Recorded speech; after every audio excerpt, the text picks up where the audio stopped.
Welcome to the Tuesday, September 7th, 2021 virtual session of the Lake Forest City Council. Will the city clerk please call the roll? Honorable Mayor Mckinley. Here. Alderman Morris. Here. Alderman Karras. Here. Alderman Rummel. Here. Alderman Notes. Here. Alderman Preschlack.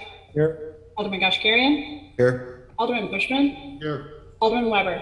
Here. Mr. Mayor, you have a quorum. Thank you, Biddy. Would you please join me for the Pledge of Allegiance?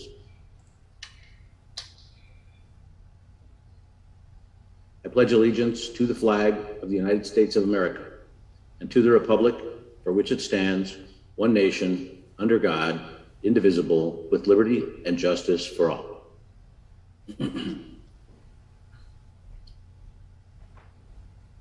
To make the normal Zoom statement here. In accordance with state statute, I have made a determination that it was not practical or prudent to schedule an in-person city council meeting because of the COVID-19 pandemic, which is why this September 7th, 2021 city council meeting will be held remotely.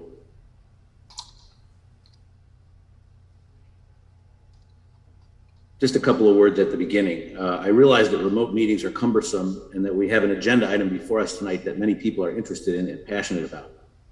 To assist me in conducting this meeting in an organized and civil manner, I have two requests. Alderman, please wait to speak until I call on you to avoid talking over each other. Please raise or wave your hand if you want to speak so I can recognize you. For members of the public and others who will be speaking on any of the items this evening, please watch your screen for an indication that will alert you when you have 1 minute left and when your time is up. Please respect the time limits, which we will discuss later in the meeting. The first item on the agenda is comments by the mayor.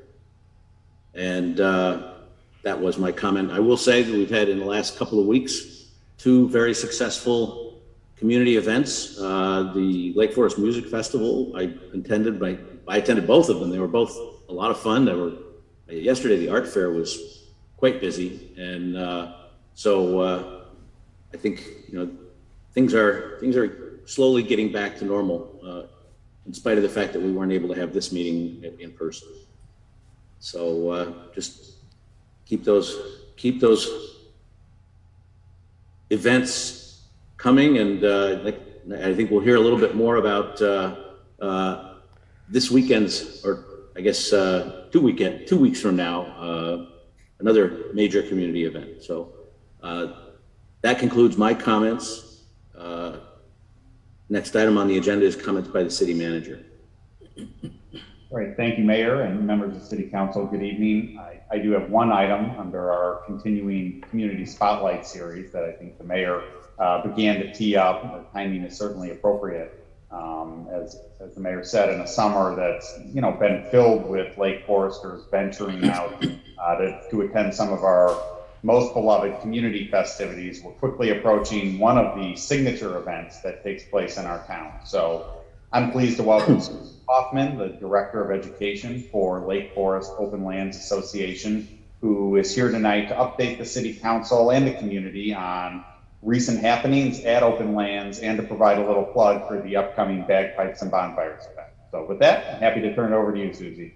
Thanks, Jason. And good evening, Mr. Mayor, members of the council, city manager, staff, and members of the public.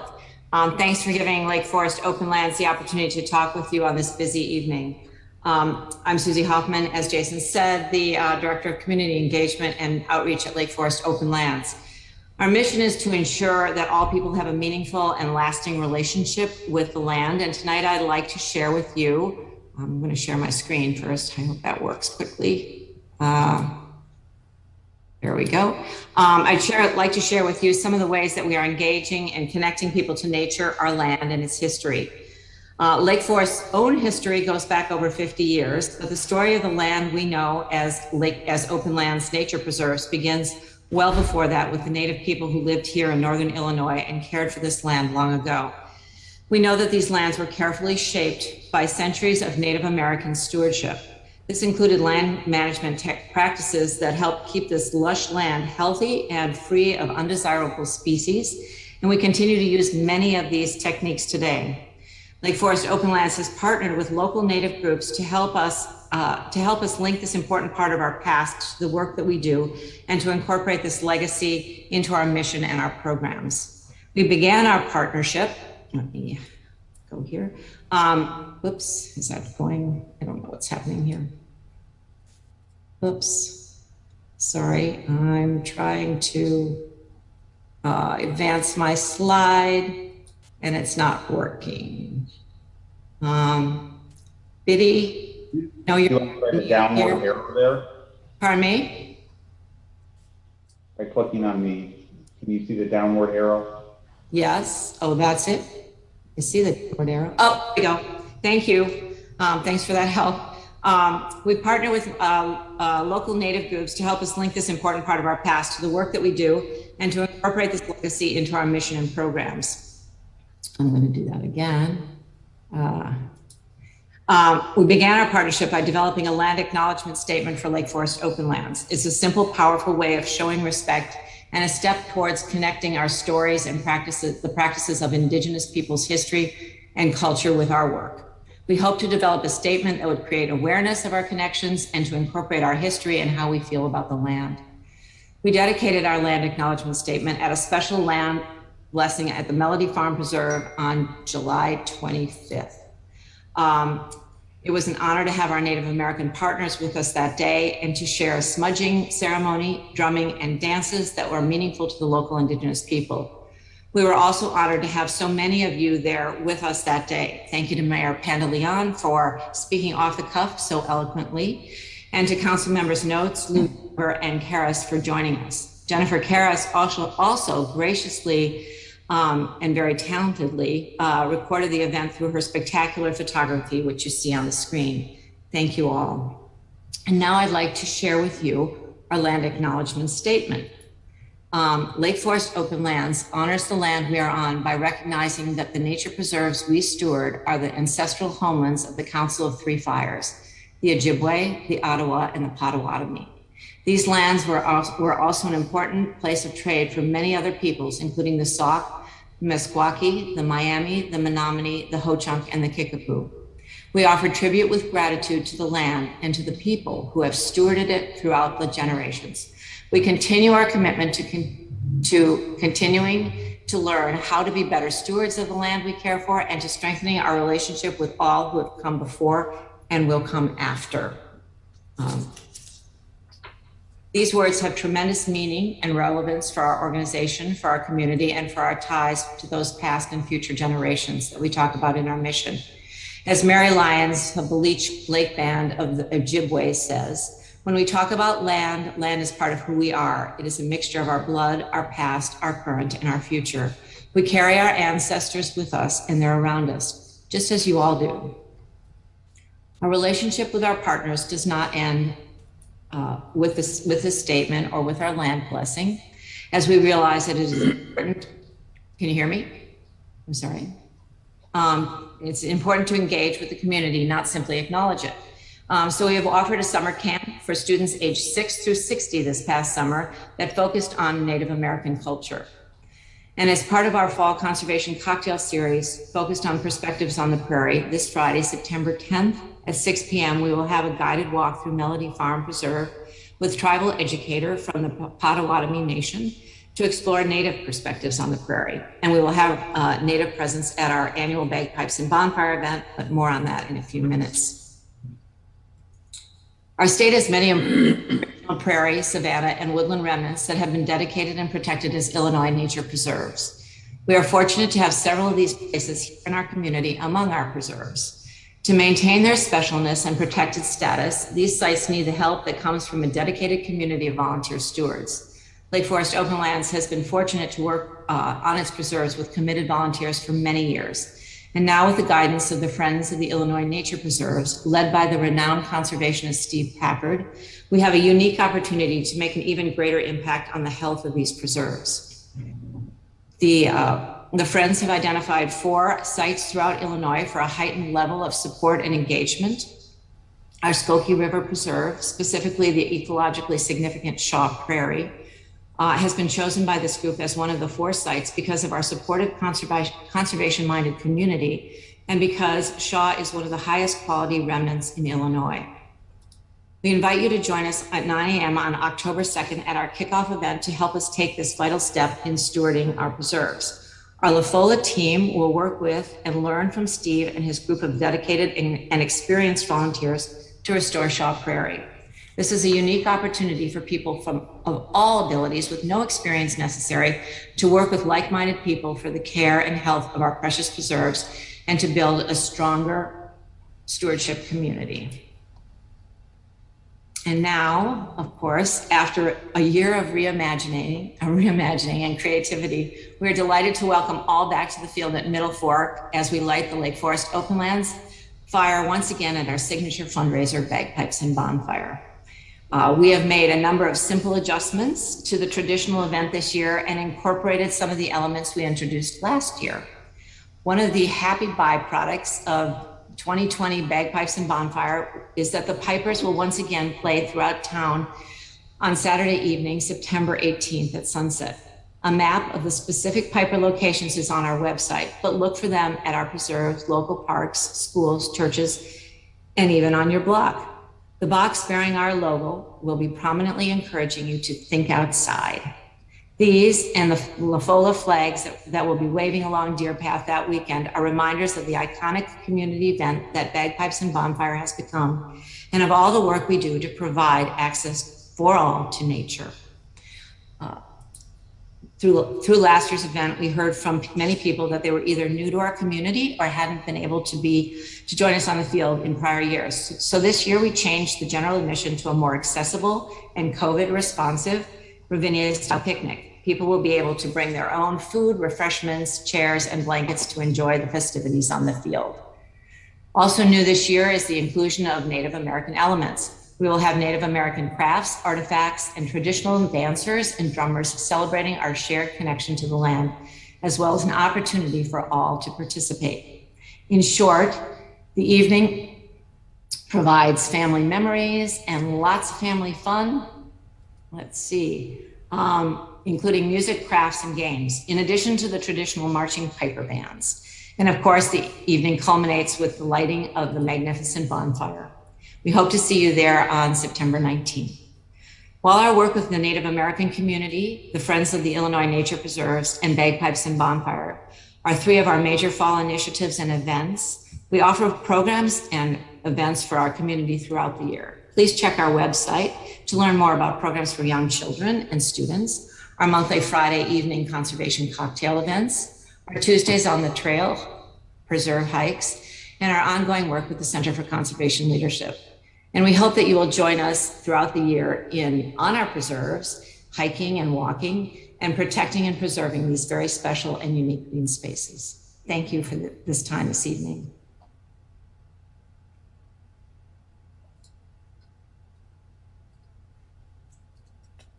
That's it.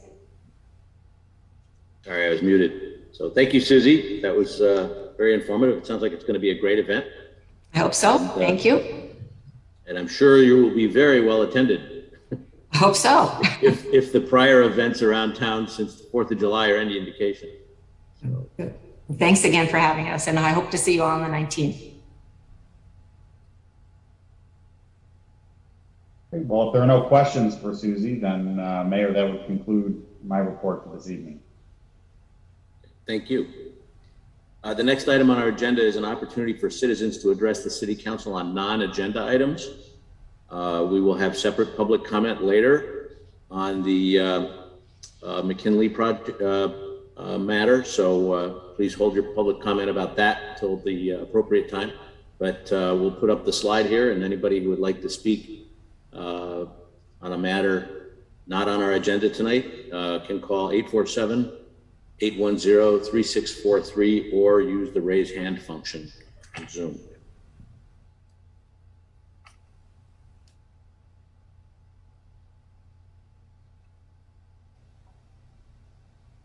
Mr. Mayor, there are no raised hands at this time. Okay.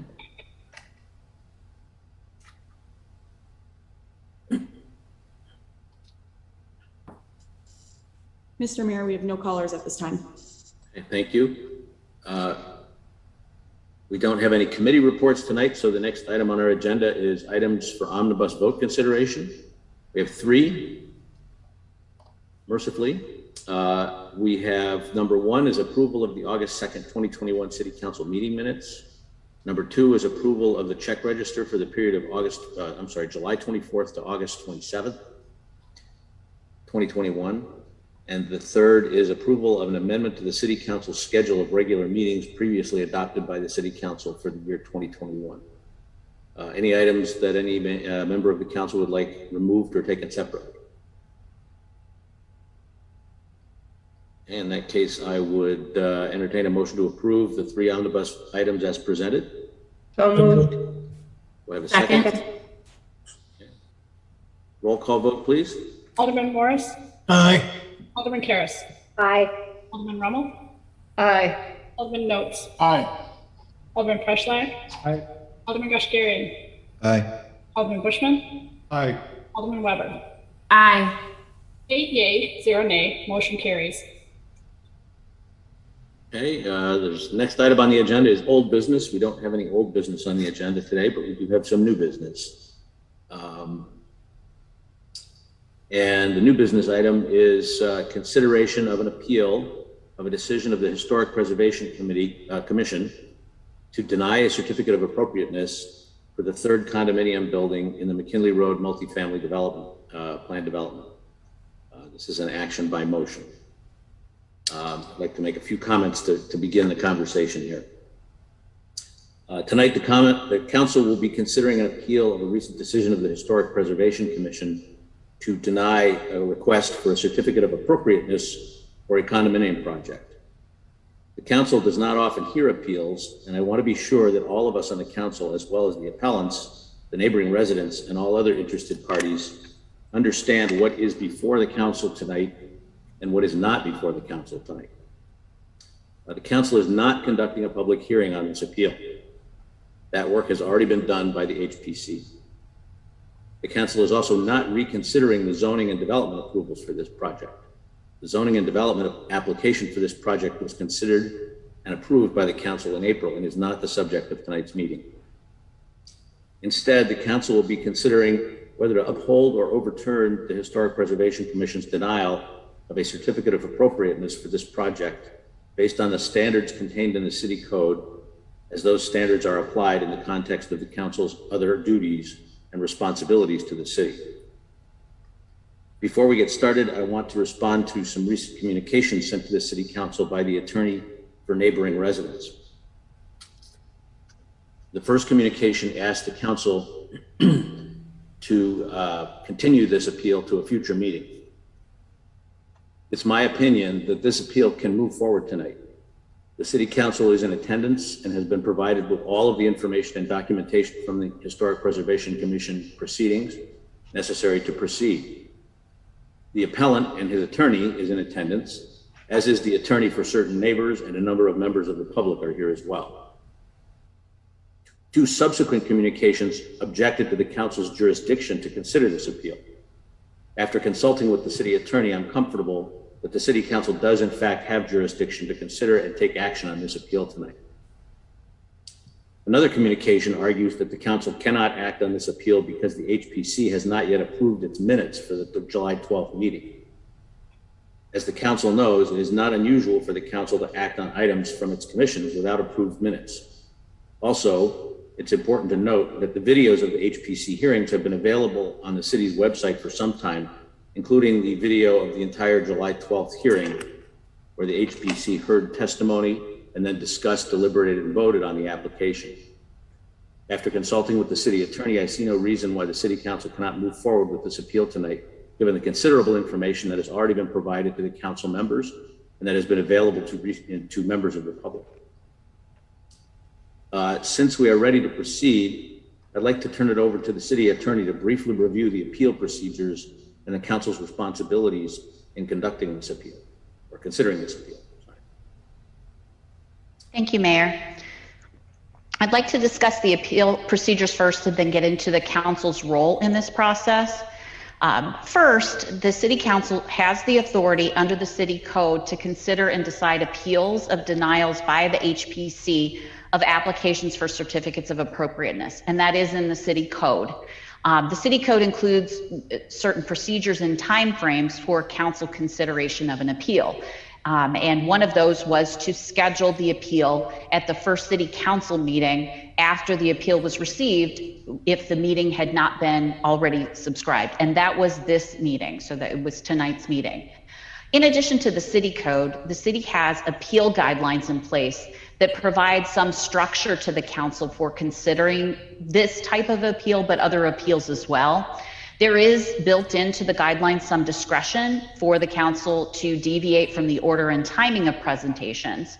The guidelines were included in the council packet, so they've been available to members of the council, as well as the attorneys and members of the public. So I don't want to get into detail about all of it, but a few points, a couple of things. As an initial matter, and I want to reiterate what Mayor Pandeleon stated, the city council is not reopening or reconsidering the zoning and development approvals for this project.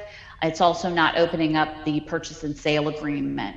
As the mayor noted, tonight the council is here to consider an appeal of the Historic Preservation Commission's decision to deny the certificate of appropriateness. Neither of these previous appeals are relevant to tonight, and so the city council should not take into consideration those issues or concerns raised about the zoning and the purchase and sale agreement. Instead, the standards that are set forth in the city code, as I mentioned, plus as the mayor mentioned, some of the other provisions that the city council and other duties and responsibilities that the city council has. So although the city council is not considering, not tasked with rehearing or relitigating this, it is the HPC, again, that conducts the public hearings. And there's a significant amount of documentation that's been provided to the city council, including the videos, as the mayor mentioned, but also all of the written evidence, the application materials, everything that made up the HPC's proceedings has been provided to the city council. Again, a significant amount of information and documentation, and all of that makes up what's considered the record of the HPC proceeding. As noted in the appeal guidelines, because this isn't a hearing, the council is not receiving or considering any new evidence or testimony. And while this sounds very structured and complicated, it's not intended to be formal like a court proceeding. There is, as I mentioned, some flexibility built into the guidelines to modify orders of presentation and timelines. The city code provides the council with the jurisdiction and authority to hear this matter tonight. The council does apply the same standards that the HPC applies, but there's language in the city code that expressly authorizes the council to consider those standards in the context of the council's other responsibilities to the city. And those include the council's responsibility to promote the public health, safety, and welfare, and its fiduciary responsibilities to the city. And finally, the city code provides the council with 3 options in taking action tonight on this appeal. One option is for the council to make a motion to overturn the HPC's denial. Alternatively, the council could make a motion to uphold the HPC's denial. And finally, the council could remand the matter back to the HPC for further review if it needed additional information. Mayor, that's all I have. If I'll turn that back to you and for the next step. Okay. Thank you, Julie. Next, I'd like the city staff to briefly provide some background on this application and the appeal. Kathy Cerniak will be making the presentation. Thank you, Mr. Mayor, members of the council. I will briefly review a timeline just to remind all parties where we started with this discussion and just to review how we got to where we are tonight. Looking back, in 2011, an ad hoc committee was appointed to study what was then termed the cultural corridor. The cultural corridor referred to the property east of McKinley, south of Westminster, and north of Deer Path. The cultural corridor reference came from the fact that Orton, the Lake Forest Library, a Howard Van Doren Shaw Church, and what was then the Lake Forest Preservation Foundation building, the former Quinlan Carriage House. That group held a number of public meetings, took input, and spent a lot of time thinking about what this area should be over the long term. That committee recognized that there were three probably Class C or maybe not even Class C office buildings in that location, right along the eastern edge of McKinley Road. And they recognized that at some point that property would either be redeveloped with office buildings or something else. It was then that the discussion began about really moving office and all commercial uses to the west side of the railroad tracks to really consolidate our central business district and to take advantage of the opportunity to return multifamily housing units to our central business district. Over the course of a number of decades, about 100 housing units that previously were located on the second floor of most of the buildings in the central business district were lost.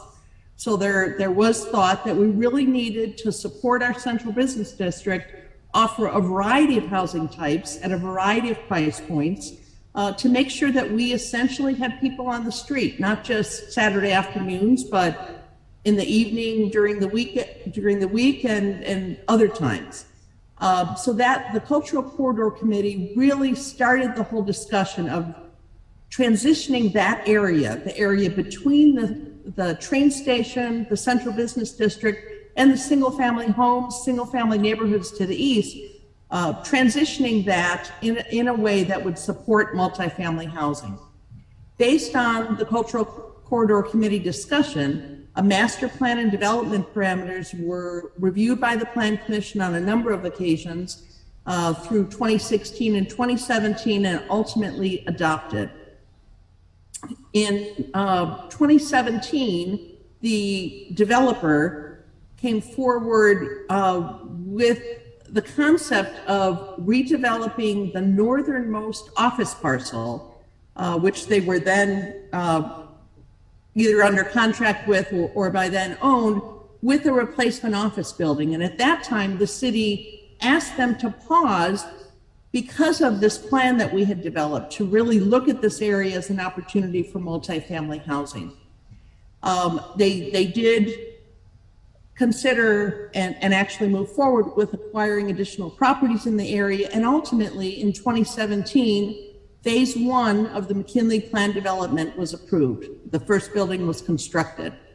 In 2018, the City Council entered into a purchase sale agreement with this developer for the city parcel located just to the east, on which at that time the Quinlan Carriage House was still located.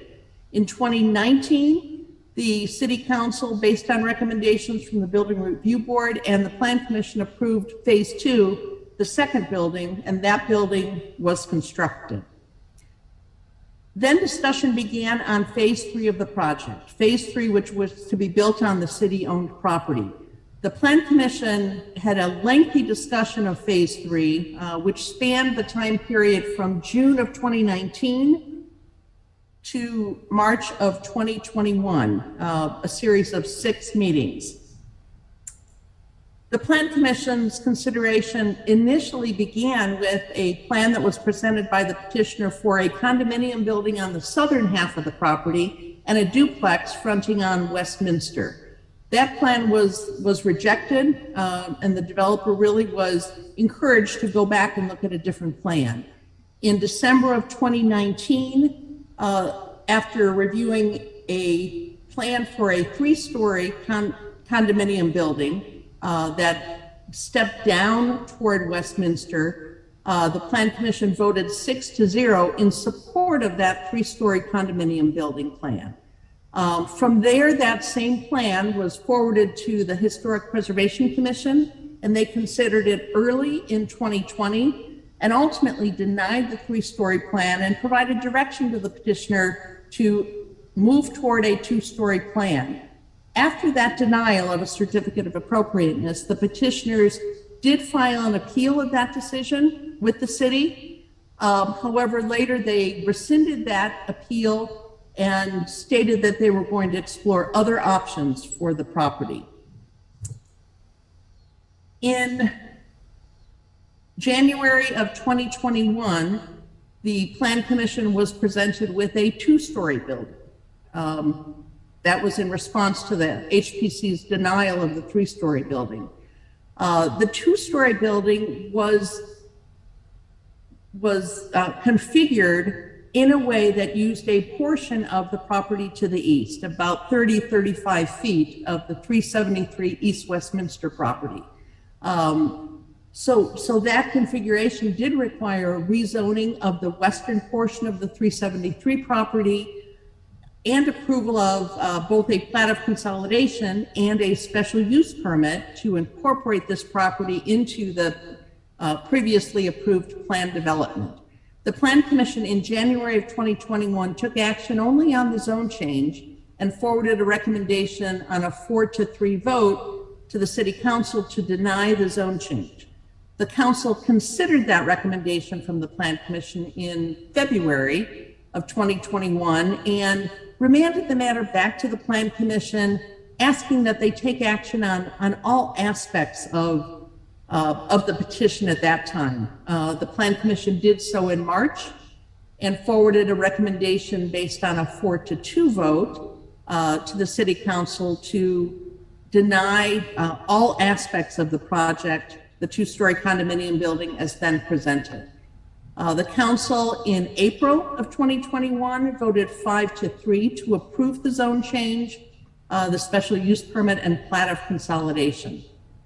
With the zoning entitlements in place, the two-story building was presented to the Historic Preservation Commission first in June of this year.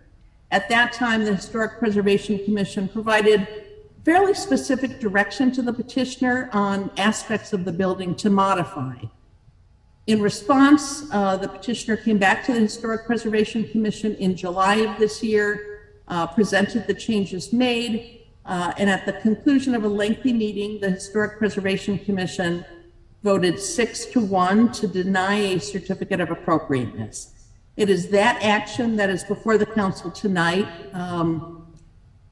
as a result of an appeal by the petitioner. Mr. Mayor, as you said, the City Council has had the benefit of seeing the full record from the Historic Preservation Commission consideration. All four meetings, staff report, packets that the Commission received, all correspondence that the Commission received, and the minutes of all four meetings. As noted, some of those still are in draft form. So with that, Mr. Mayor, I turn it back to you.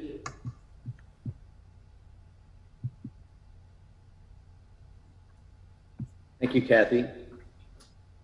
Next, we will hear the appellant's presentation. And I believe Peter Whitmer is planning to make that presentation.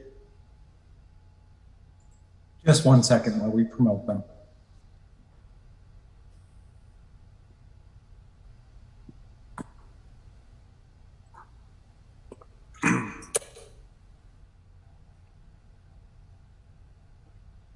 Thank you. I'm assuming everybody can hear me.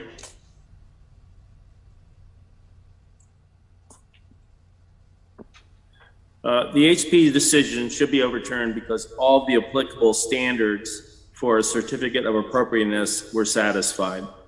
This is made clear in the HPC's meeting action summary, which contains the only written record of the HPC's official findings in support of its decision. The HPC's findings incorporate the findings made in the July 12, 2021 City Staff Report, which established that all 17 criteria were satisfied and contains no additional written findings made by the HPC, which contradict the findings contained in the staff report. Moreover, each and every issue raised by the HPC at the June meeting were followed up and addressed as requested in the July meeting.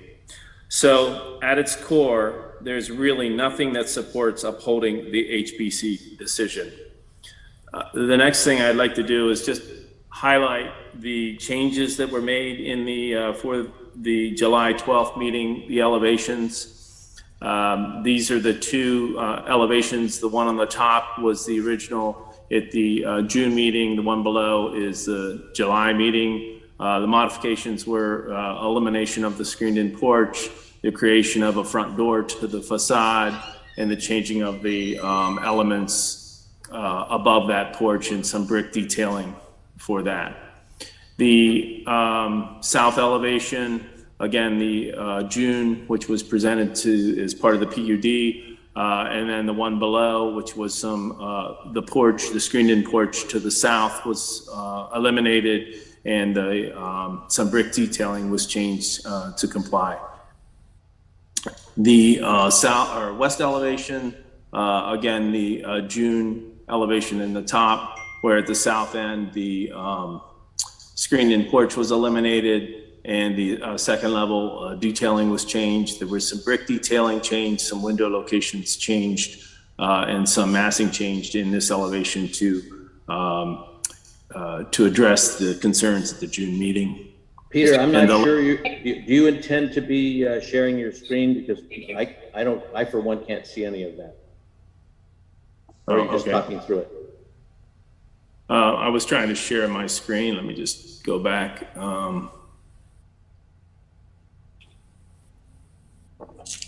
Your video is off, so it might help. There you go. Oh, there we go. All right, thank you. Still Okay, off. can you see? Your video's off. Still off?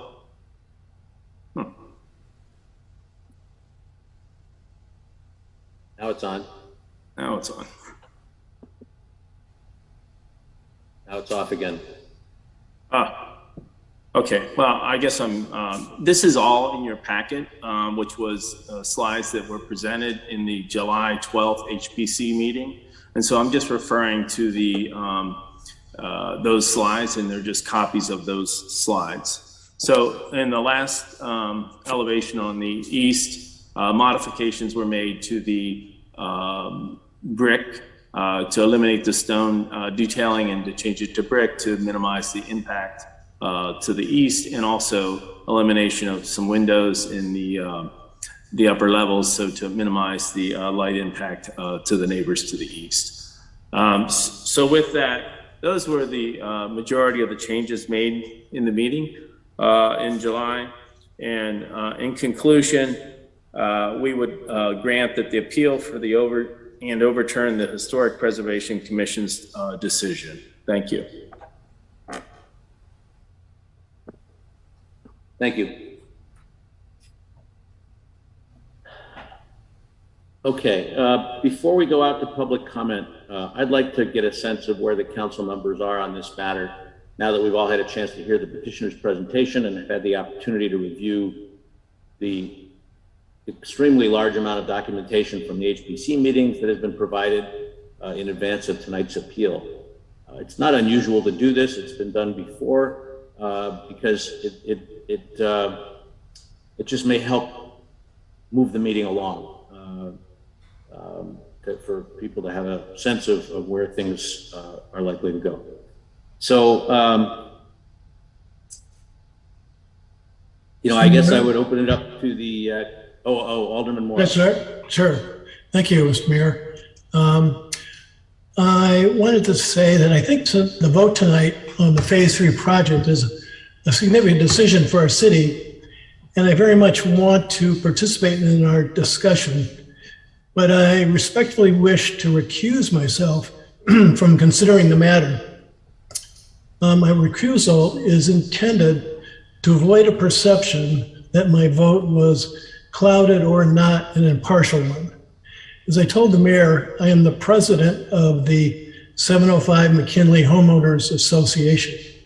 As such, I represent our owners in our relationship with the Phase 3 developers. I also have a second business relationship with the developers. These relationships could be viewed as overshadowing my vote in the matter before us. Our rules regarding ex parte relationships with partitioners are intended to avoid claims of impropriety. Therefore, I will recuse myself from the Phase 3 vote this evening. Thank you very much, Mr. Mayor. Thank you. So I would ask that the alderman kind of provide some perspective. You know, we've all been presented with reams of information, tons of communication from all directions. This is the second time this year that we've considered this plan or a related plan. And before we go to public comment, I'd like to just go through the council and see where people stand. If somebody would like to start, and try to keep your comments brief and high level at this point. We'll have an opportunity to have a more of a full debate after we've heard the public comment. Alderman Notes. Thank you, Mayor. I believe that our petition in front of us has satisfied the 17 standards that are applicable to be considered for the development that they've proposed. I believe that they've gone to extraordinary lengths to provide a plan that is attractive, tasteful, in consideration of the neighbors on both the east and west side. Not only are they developed, what they're proposed to develop are within the rights that they have to develop the site without exception, whether it's setbacks or bulk. But I believe they've really developed a wonderful plan that pays homage to the historical nature of the neighborhood. With that, I would support overturning the decision of the Historic Preservation Council without modification.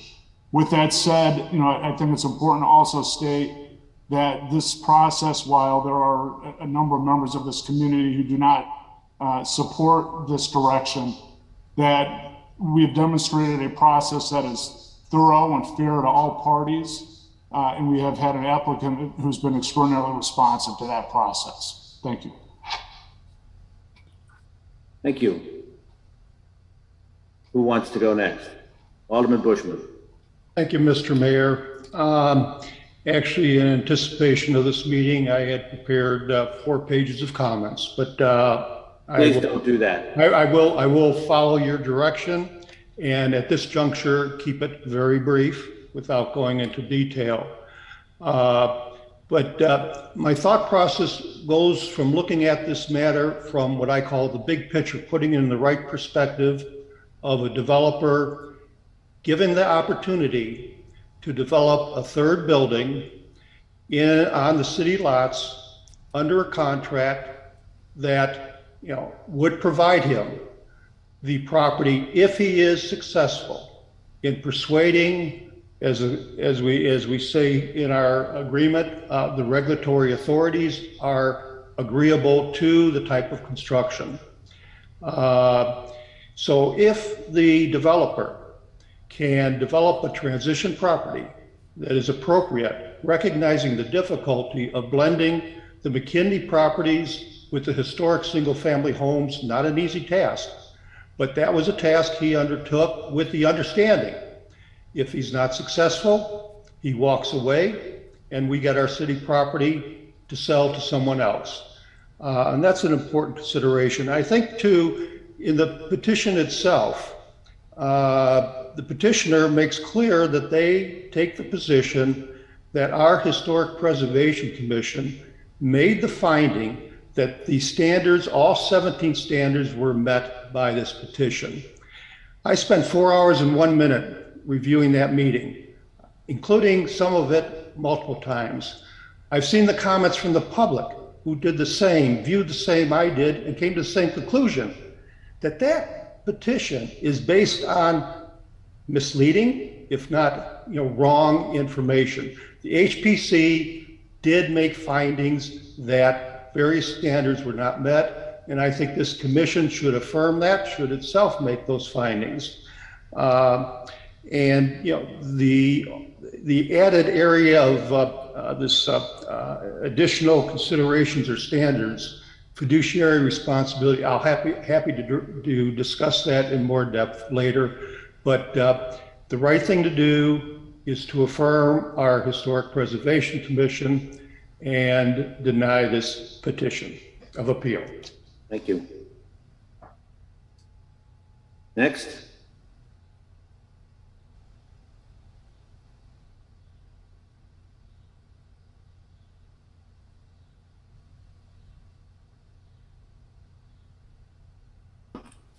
Alderman Rummel.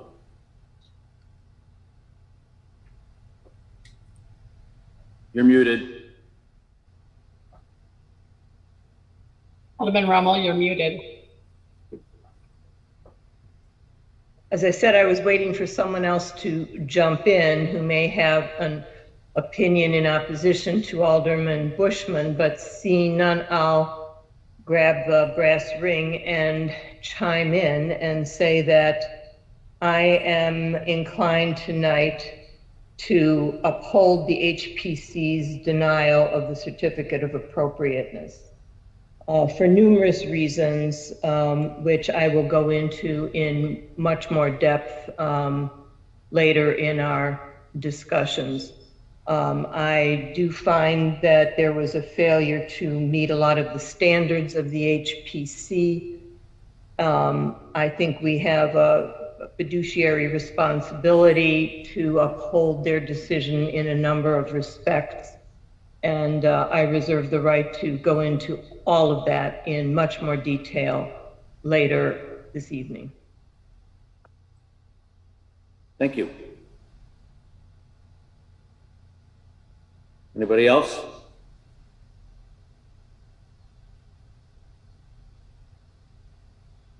Alderman Weber. Mr. Mayor, I too am inclined to uphold the Historic Preservation Commission's decision at this time. Thank you.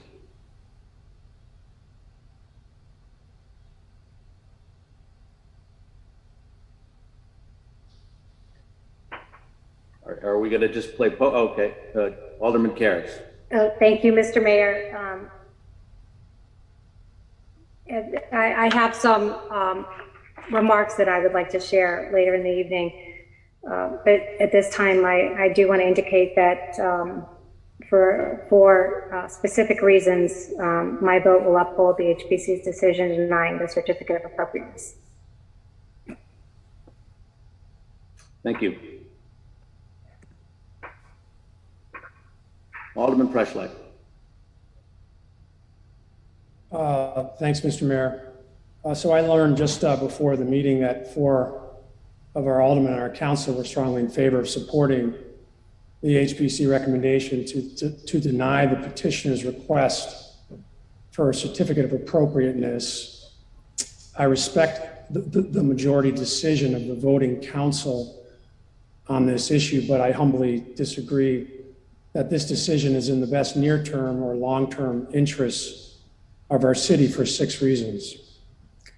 Before I go through the 6 reasons, I'd like to share my broader perspective on development and preservation in our community. You know, I spent 6 years on the HPC, the last year as the chairman, so I know this space pretty well. In my humble opinion, our community development process is at its best when we take a balanced approach between preservation and new development across our city and within our historic district. It can't be all new development at the expense of our past and our historic district, and it can't be always no to any new development. And I've said it a few times on the HPC, I'll say it again now, Lake Forest is not a museum. We should strive to strike a balance between our past and to ensuring that our city is well positioned to grow and to meet the needs of our current and future residents. In my opinion, upholding the HPC decision and denying this petition does not strike that proper balance and does some real harm to our city.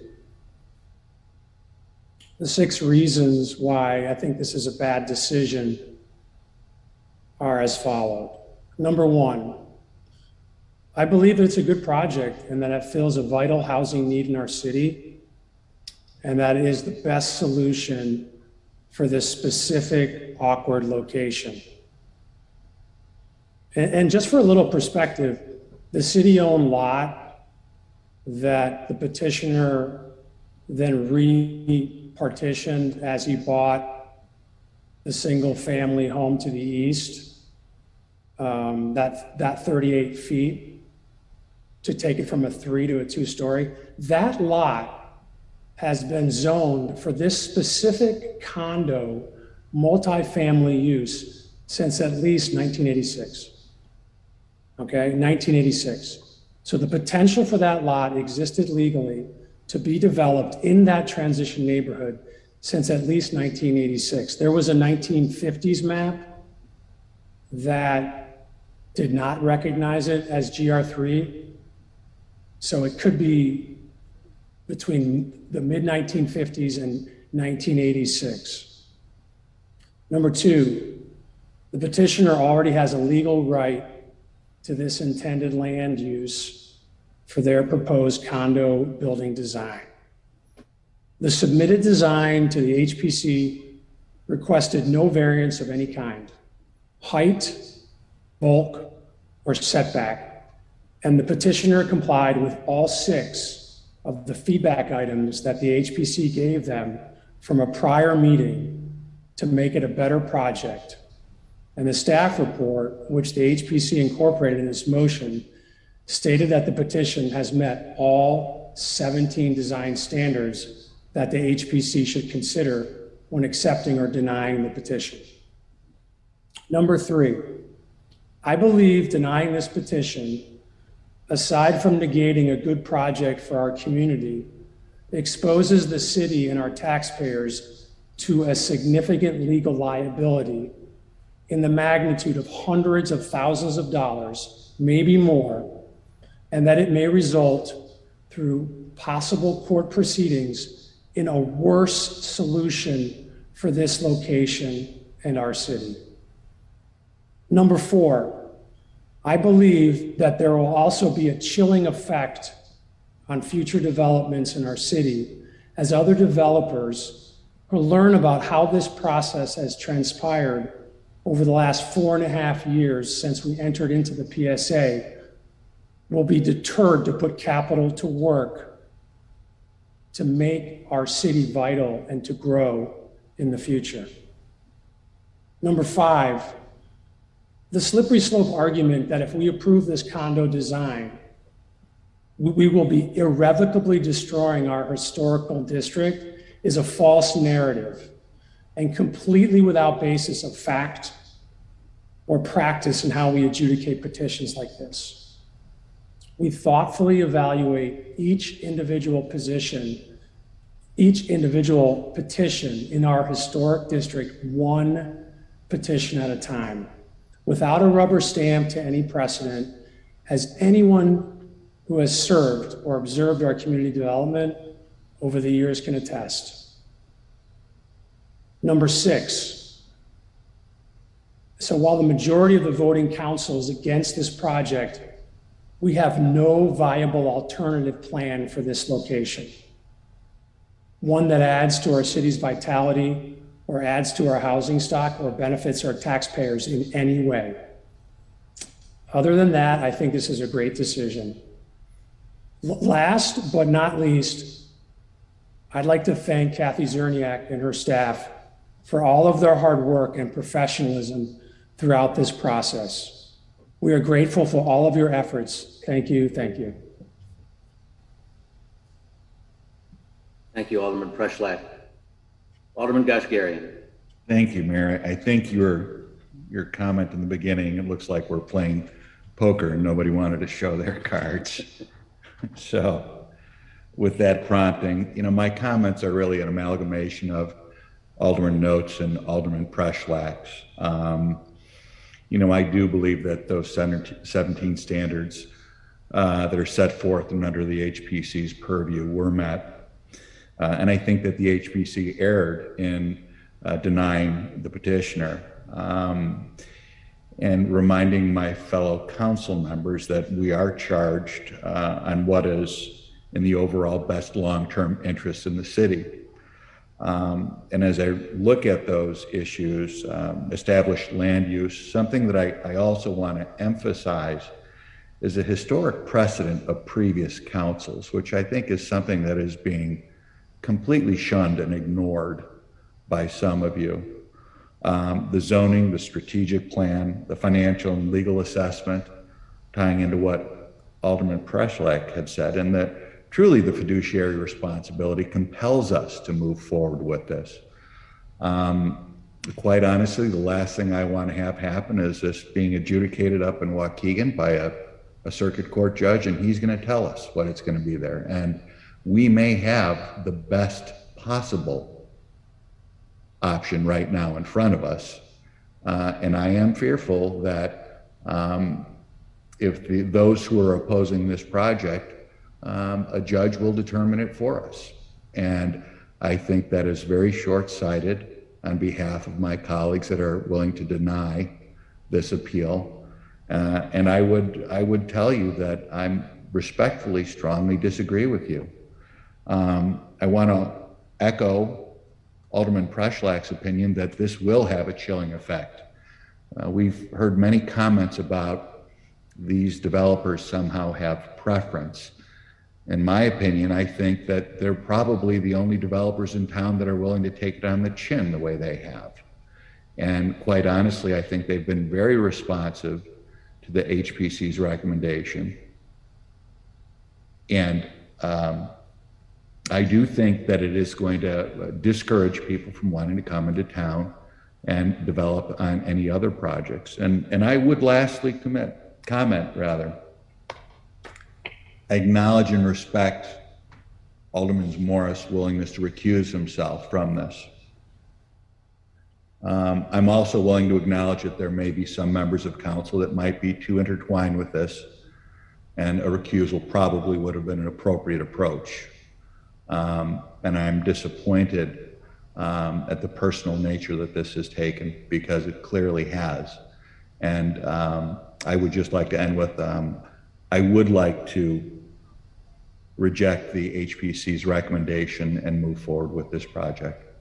Thank you, Mayor. Thank you all for your candor and willingness to maybe help move this along at a little better pace.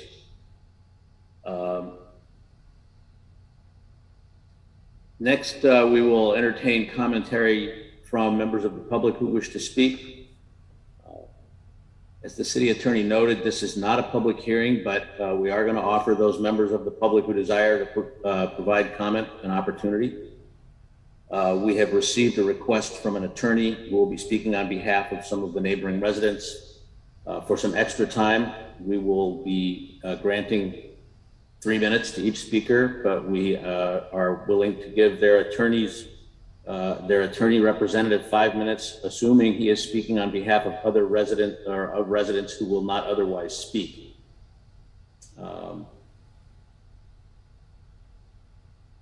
So at this point, I would invite the attorney for the neighbors.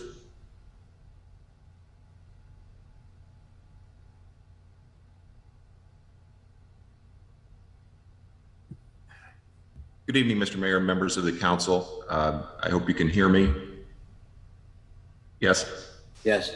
You can see me. Thank you very much. My name is Robert. We cannot see you. Well, I don't see the ability to connect video by video. So I can speak. I don't know that you need to see me. I don't have anything to share by way of documents. Again, my name is Robert Graveman, and I represent Westminster Neighbors, which are a group of concerned and interested neighbors in this matter.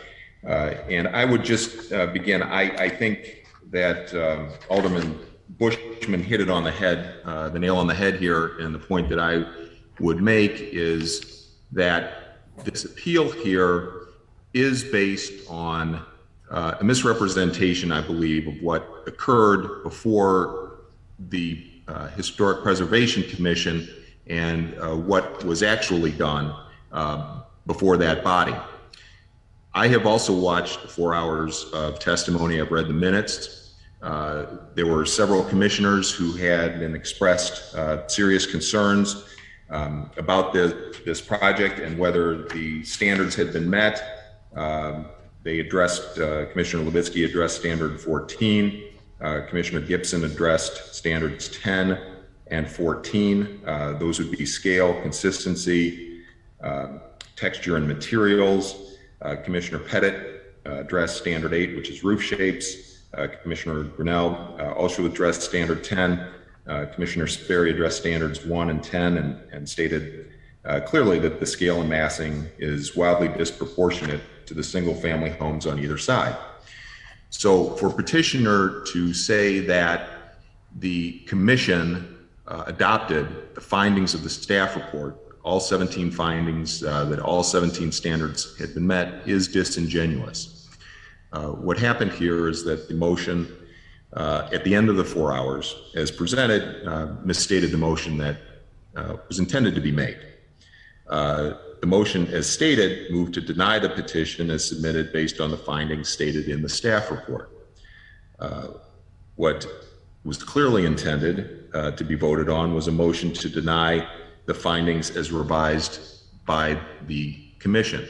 It makes absolutely no sense, and it's absurd, I think, to say that the commission voted 6-1 to deny this petition, yet found that all 17 standards had been met here.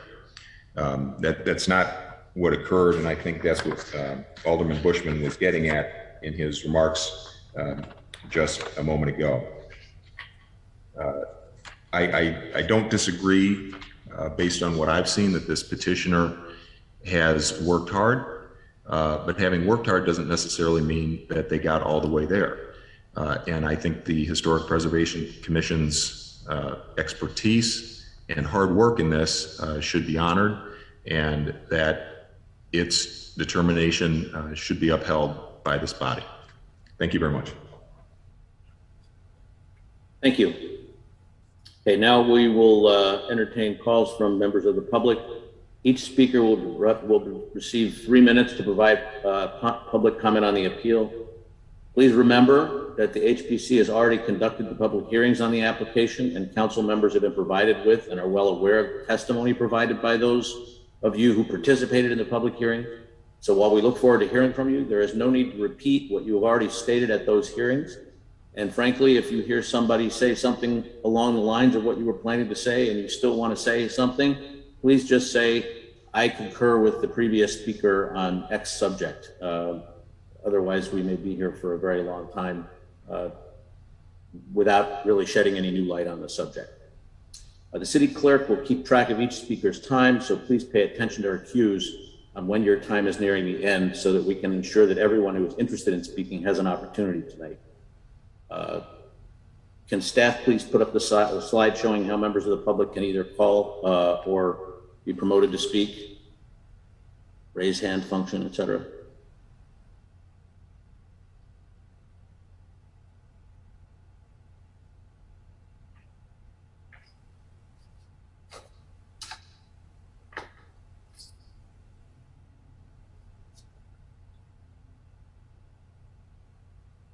Caller, if you could please state your name and proceed with your comments. Good evening. My name is Regina Lynn. I live at 338 East Westminster, and I'm a little confused because of the standards, the discussion about the standards. And I would just like to say that as far as standard number 6 is concerned, I think that I understand that the developer and the architect went back and made every effort to prove that front, the north facade, but there's no precedent on Westminster for that sort of a porch. All the porch roofs are sloped and shingled, and none provide habitable outdoor space. The only examples of balconies are found on the Mckinley building. Overall, the addition of the porch would be compatible with Westminster streetscape if the proposed porch did not double as a second floor balcony. I would further like to say that you can put lipstick on a pig, but it's still going to be a pig. And this attempt to change this facade has amounted to putting lipstick on this box, and it's still a box. And I thank you for your time.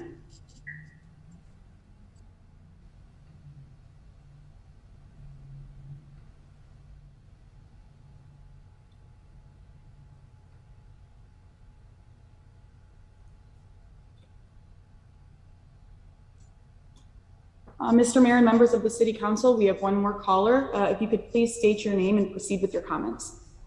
This is Tim Downey, 475 East Westminster. I'd like to specifically address the comments by Alderman Notes and Alderman Preschlack with regard to Alderman Notes and your comment that the project meets the 17 standards.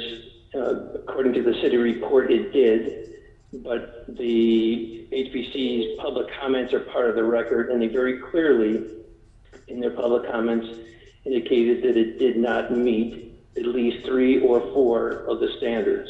So it needs to be understood that it's not just the city staff report is submitted, but also the public comments that the HPC mentioned. Alderman Preschlack identified 6 items that he objected to as part of this. The first was that this project fills a housing need. It may fill a housing need, but that need needs to be filled with projects that meet planning and historic preservation district standards. It's that simple. This one does not. So they need to come up with an alternate design that meets the standards. And they may have a legal right to land use, just as we all do have a legal right to land use with the homes in which we live. But as we buy the homes, renovate them, build new homes, we must meet historic preservation standards, and this project clearly does not.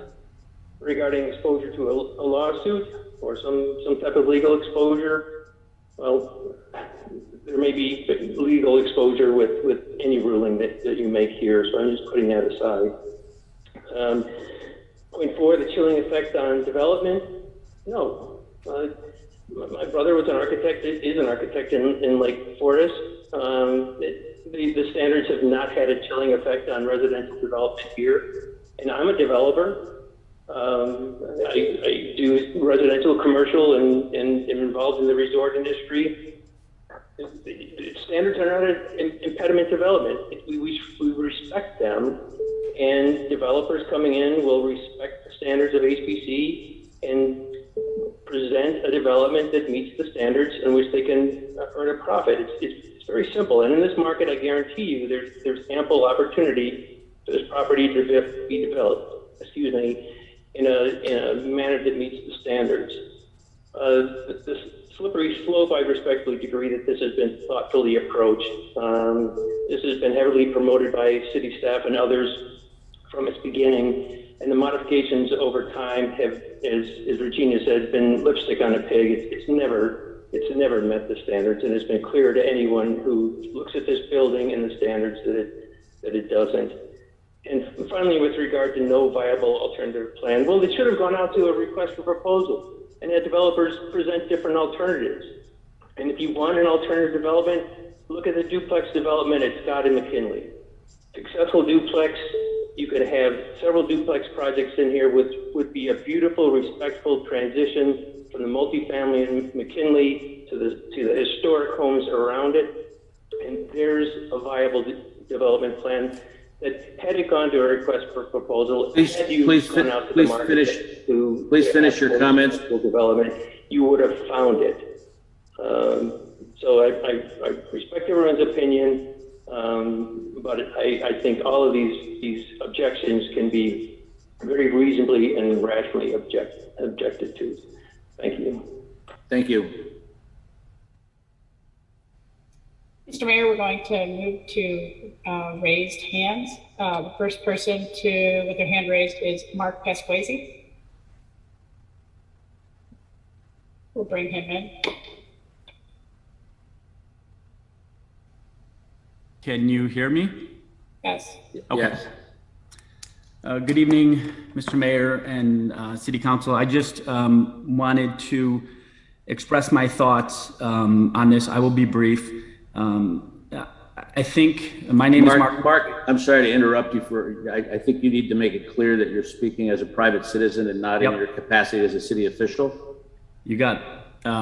Mark Pasquesi. I live at 1073 Old Colony, and I am here as a citizen of Lake Forest expressing my opinion of this project. I think what concerns me about the opposition to this project is it feels a whole lot like what we've been through with some other developments that have come to Lake Forest that we've looked back on with regards to Costco and Whole Foods, and those were certainly different projects. But I think the sentiment following both of those was that Lake Forest is difficult to work with, and they were not accommodating in many ways. And I thought we had gotten past that, and I think this project is a good one. I think the first two buildings were huge successes for Lake Forest real estate. I think that at a time when the real estate market was floundering, this first building came to market. And I think that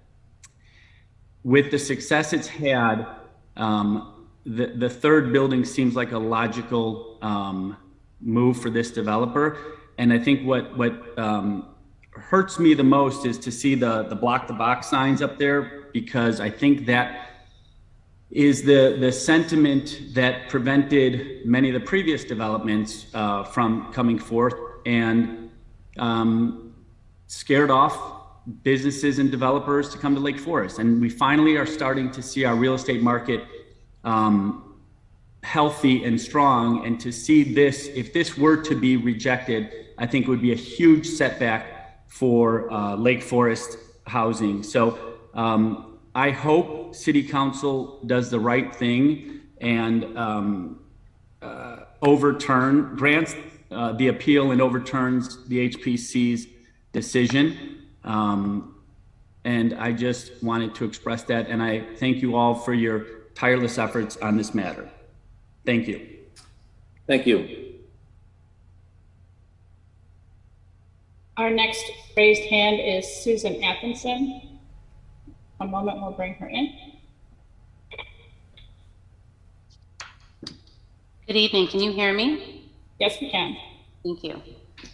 Good evening, Mayor Pandeleon and City Council members. I am Susan Athensen, President of the Lake Forest Preservation Foundation, of who I represent tonight. Before I begin, I just would like to offer a correction to Kathy Cerniak's testimony, where she stated that the Lake Forest Preservation Foundation resided in the Quinlan Coach House. And that was not the Preservation Foundation, that was the History Center of Lake Forest, Lake Bluff. On Wednesday, September 1st, the Foundation's Board of Directors submitted a statement to the Mayor and City Council in response to this appeal of the HPC's denial of Phase 3 of the McKinley Road project at 361 Westminster. So tonight I will briefly highlight our Board of Directors' analysis and opinion. The mission statement of the Lake Forest Preservation Foundation is to protect the historic visual character of Lake Forest. We ask that you deny the appeal and uphold the 6-1 decision of the HBC denying the certificate of appropriateness for the following reasons. Number one, the proposed construction is not visually compatible with the surrounding homes. We agree with the HPC's conclusion that the proposed Phase 3 condominium does not comply with the standards for review for application for certificate of appropriateness. Principally, as explained in our detailed letter, it does not comply with standards 1, which is height, 8, roof shapes, 10, scale and mass, and 14, style compatibility. In addition, we believe that the proposed condominium does not comply with standards 2 through 6, 8, 9, and 11. Each of these standards requires that those features, quote, shall be visually compatible with the properties, structures, sites, public ways, objects, or places to which the proposed construction is visually related, unquote. And therein lies the fundamental problem with the proposed construction. We find that it does not meet many of these standards due to its visual incompatibility to the neighboring single-family homes that surround it. Number two, the proposed construction does not comply with required standards. The proposed construction is not visually compatible in many regards with the single-family homes to which it is visually related. Put simply, it looks like it is a modern condominium building dropped in the midst of a single-family homes in a historic district. More specifically, the proposed construction does not comply with the standards for review of application for certificates of appropriateness, specifically Standard 1, Standard 8, Standard 10, and Standard 14. Number 3, alternative. However, there is an alternative. The 2016 master plan was drafted following input from the neighbors and the community and specified a single-family home or duplex on the portion of the site facing Westminster and a smaller condo or townhome behind it. A single-family home that is visually compatible with the surrounding homes on Westminster and otherwise complies with the applicable standards can be built on the portion of a lot facing Westminster. A condominium or townhomes could be built behind it, provided it responds to the objections on height, roof, design, and scale and mass noted previously. That house could you please conclude your comments? You've gone over the time limit. Oh, sorry.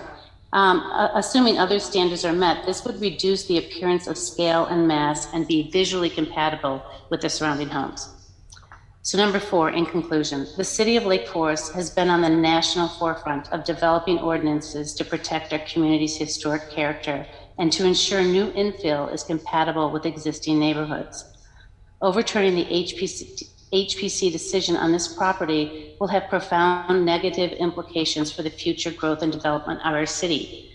By overturning the HPC denial, the City Council could nullify and weaken our nationally recognized historic preservation ordinance. Once a precedent is set, any future developer will have grounds to overturn any future HPC decisions.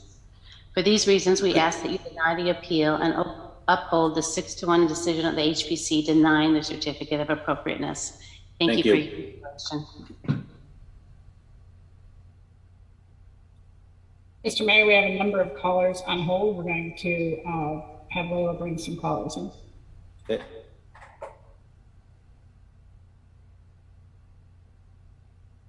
Caller, please state your name and begin with your comments. Good evening. This is Todd Curry from 360 East Westminster. I sent you all a letter today, and I am also in receipt of a letter from Commissioner Moorhead from the Planning Commission that I would encourage you all to read, because I think it is a rather detailed analysis. Appeal warrants your consideration, and one that exposes, frankly, a number of process challenges, which is my phraseology to remain as neutral on this. I think there have been a lot of things mentioned today regarding the appeal, but I think, given this is a larger audience of Lake Forest is watching and may not have understood fully what was discussed at the HPC, the concept of rooftop development was a significant factor in that conversation. And the notion of allowing residents on Westminster put up their sunbrellas and grills and turn the street into Lincoln Park, Wrigleyville North is just anathema to us. And so I think the council needs to consider the professionalism and the effort that the HPC invested in investigating all of these considerations, and grant them the respect of doing their homework to represent us well in this endeavor. I find it a bit distasteful to reject their findings out of hand, especially considering these rooftop considerations. The last thing that I would say is that once you do deny this appeal, where do you go? And the process has thus far been we can't say no, therefore we must say yes approach to development, where there's a developer. The developer has made us an offer. Let's consider this offer. He's put together a design. Let's consider the design. I would argue that thousands of buildings have been built over the years through an open design process. And frankly, you all are uniquely in a position to lead on this and say, when an area of development is contentious, when the economics need to be considered, but the appropriateness and fit are also essential, then we need to open up a process that considers multiple ideas from multiple sources and allow the public to speak, allow them to choose. in so doing, with respect to some of the discussion around litigation expenses, there's some boogeyman hanging out there, future fear of being called to task on this process, you remove yourself from that concern because the public speaks. The public gets behind an idea, a decision is informed by the public, and you move forward with a design first, economics second. Thank you. Thank you.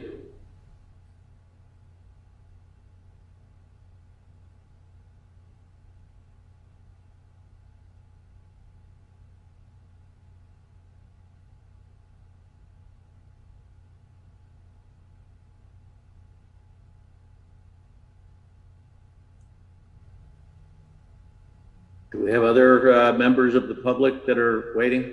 Mr. Mayor and members of the City Council, I have a couple more callers on the phone. Caller, if you could please state your name and begin with your comments. Sure. So good evening, everyone. My name is Leslie Nardino, and I live at 351 East Westminster. I want to start by saying I'm not opposed to a building being built. I just want to make sure it fits within the standards.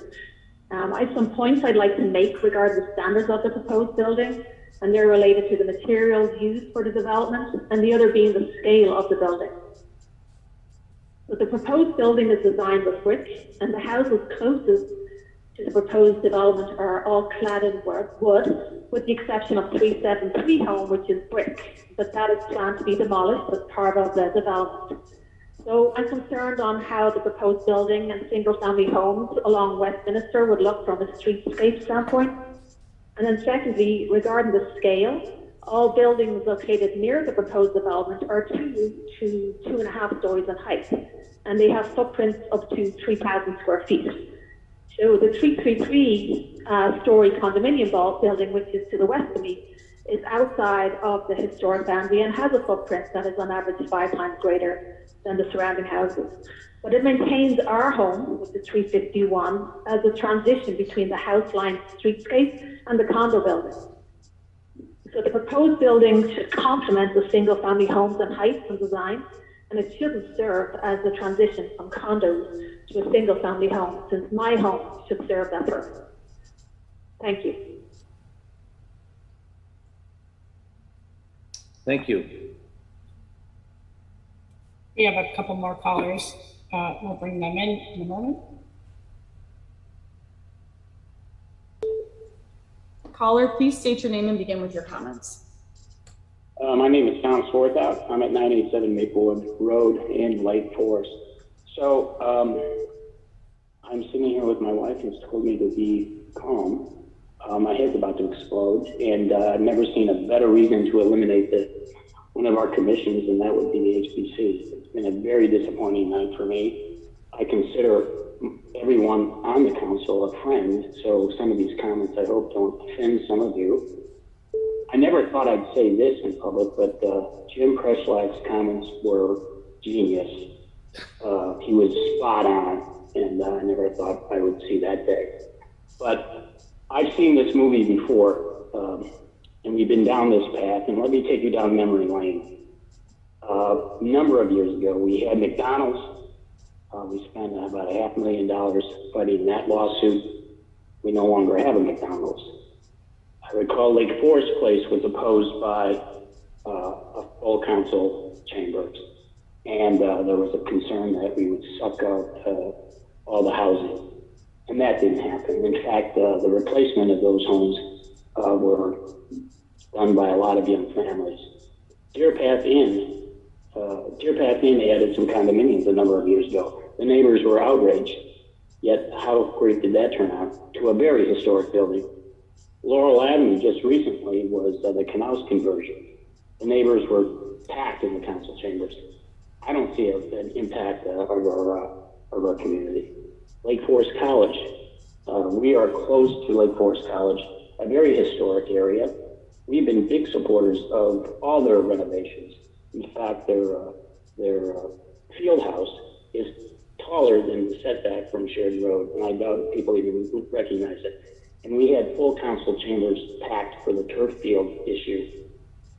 Barrett College, that was truly a landmark, yet the preservation entities opposed the demolition of that chapel. And now we have a very nice cupola. That was a real missed opportunity. Lake Forest Hospital, a number of people were very concerned. In fact, the entire neighborhood was concerned about the new hospital. Where would we be today without that hospital? Where would we be today? In this council chamber, would they support that demolition of the existing hospital? Regis Road, that was going to be a nightmare for the neighbors. Highest property values are on Alden and Oakwood. Lake Forest Academy, same thing. So I don't have to go over the whole Costco or Whole Foods miss, but I know the council has already made up their mind. A big disappointment for me. There's big disappointment, I think, for the vast majority of people in Lake Forest. And this whole historic district thing, every part of this town is historic. Every part of this town is special. So I've never seen a bigger argument to eliminate some of these boards and commissions. And I could go on and on. I think, Mr. Mayor, we need to have a meeting of the whole and talk about the future of Lake Forest, because we're competing with Highwood, Libertyville, Lake Bluff. I went to Ravinia the other night. I couldn't get through Highwood. The energy was just spectacular. Go down Western Avenue right now. Crickets. So a big disappointment. Shame on some of you not getting the big picture. And sorry if I offended somebody, but Jim, attaboy, Era, great job. Ted, you're right, you're spot on. Enjoy the night. Good night. Thank you.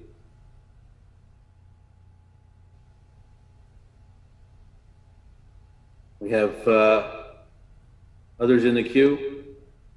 Yes, we do. We're going to take a raised hand for a moment. It's going to be Reed Bailey. Hey, am I able to present like one of the other ones did before, earlier tonight?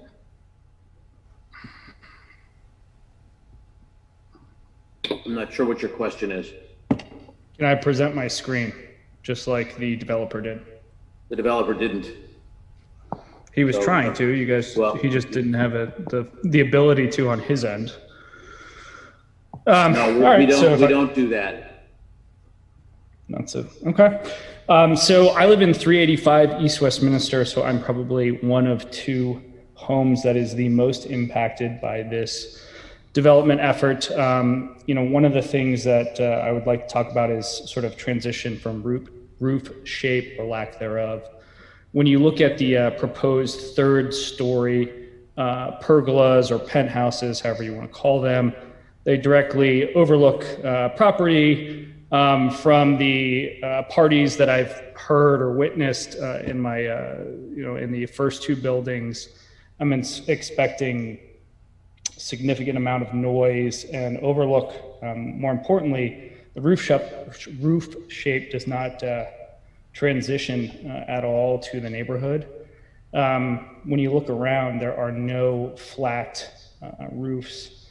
And, there's been comments about big picture. Well, folks like me moved up here because the historic nature of this town. And, I'll be honest, when we bought our house, we fully anticipated a duplex and a couple, townhomes or homes to be built. And I was pretty fired up and I had to have more new neighbors. But when I think about the fact that I'm going to have 36 windows of a brick building overlooking or engulfing rather my property, it really makes me sad of forward progress. When I think about a historic town like this, I would think we would want to, transition from kind of the corporate side of Market Square into a neighborhood feel. And the brick building that is being proposed does none of those things.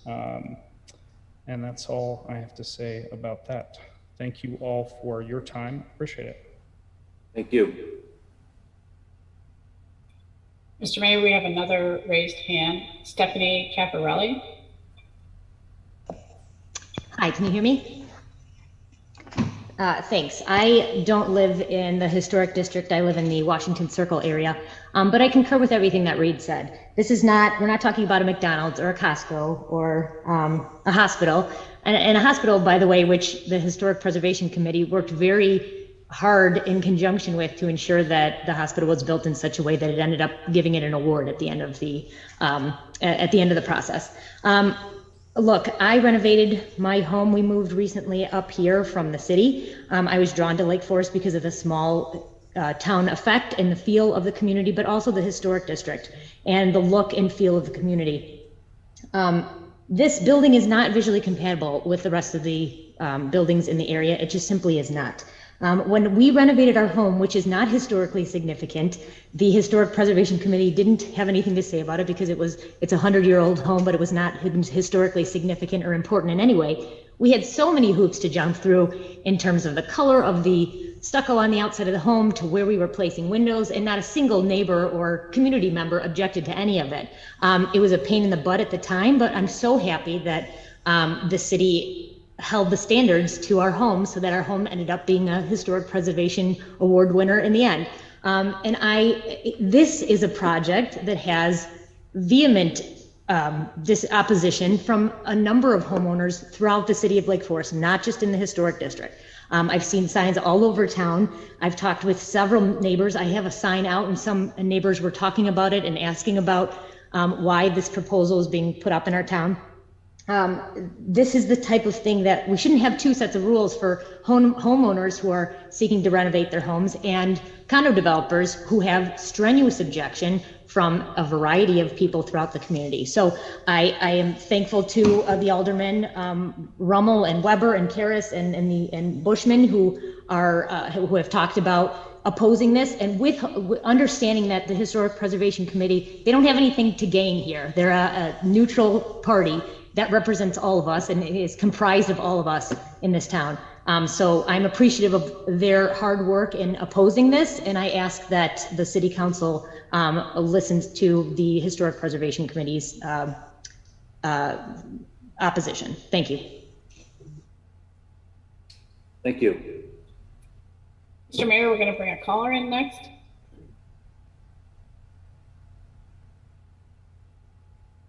Hello. Oops. Caller, please state your name and begin with your comments. Hi, this is Jeff Terosian. I reside at 401 East Westminster. I'm not going to repeat a lot of what has been said already. As a true litigator, I know when you're winning, stop talking. So I'm trying not to repeat all the good comments that were said before by the neighbors and other stakeholders here. I do want to say a few things, though. At the last vote before the City Council on this issue, Mr. Mayor, you said that this should go back to HPC and let HPC do the hard work and figure out what this building that you approved at that point on a special use basis looks like. And that was the decision, to send it to HPC and let HPC do the work. And that's exactly what HPC did. HPC went through the factors, spent a lot of time in two separate meetings, several hours, going through all of the issues, and came to a vote 6-1 denying this petition. It wasn't close. Wasn't close. 6-1 denying the petition. And now what Alderman Notes and Alderman Preschlack and Alderman Goshgarian you're trying to do is say, well, we did send it back to them, but they didn't give us the decision we wanted. So now we're trying to take it out of their hands, out of volunteers' hands who put in several hours of work to do the hard work that you assigned to them. And now you're saying it doesn't matter. Alderman Preschlack, I don't think your comments are genius. In fact, they have nothing to do with any of the standards. What your comments showed is that you don't think design matters. It doesn't matter at all to you what it looks like. You just want this project to go forward. And that's not what the process is designed to do. You said the special use proposal could go forward, but what it looks like is up to HPC. And this is not the only way to design this. Alderman Weber, we really thank your strength and the fact that you looked at this again, and I think made the right decision. I will comment in response to the one person who called in who said we're competing against Highwood. I love Highwood. I go there a lot. I have a very close friend who lives in Highwood. If you think we're competing with Highwood, you don't understand Lake Forest and you don't understand the East Lake Forest Historic District. We're not competing with Highwood. And Alderman Goshberry, and this was the last point, I'm really disappointed that you attacked your fellow alderman and tried to claim some sort of conflict of interest. There is no conflict of interest on the ones who are voting in favor of affirmance. Given your comments at the last hearing, defending some of your fellow aldermen, I'm disappointed that you attacked them tonight just because they're voting a different way than you. But I thank you all for your comments. Thank you. Mr. Mayor, we're going to take a raised hand, and that is Arthur Miller. Thank you for listening, including me. I support the Historic Preservation Commission position that was presented by Susie Athensen. But in general, I also do support the whole idea of the standards. And they are difficult. It is hard to sort out. The process is cumbersome, but I think that the whole process has allowed us to see in detail now what some of those objections were that caused the Historic Preservation Commission to deny this. And I think we all have different visions of what Lake Forest should be like. And fortunately, we have a forum where we can discuss those. In this case, with these neighbors where they are, also close to our historic library, the sense of what the Historic Preservation wanted to accomplish, I guess there's a confusion between the tape. We haven't seen the minutes yet. If that's really a legal problem, it then needs to be referred back to them to actually restate their motion. But the sense of it, and which shouldn't be further interrupted, is that that the proposal as it stands cannot be accepted. Thank you. Thank you. We're going to go to a caller next.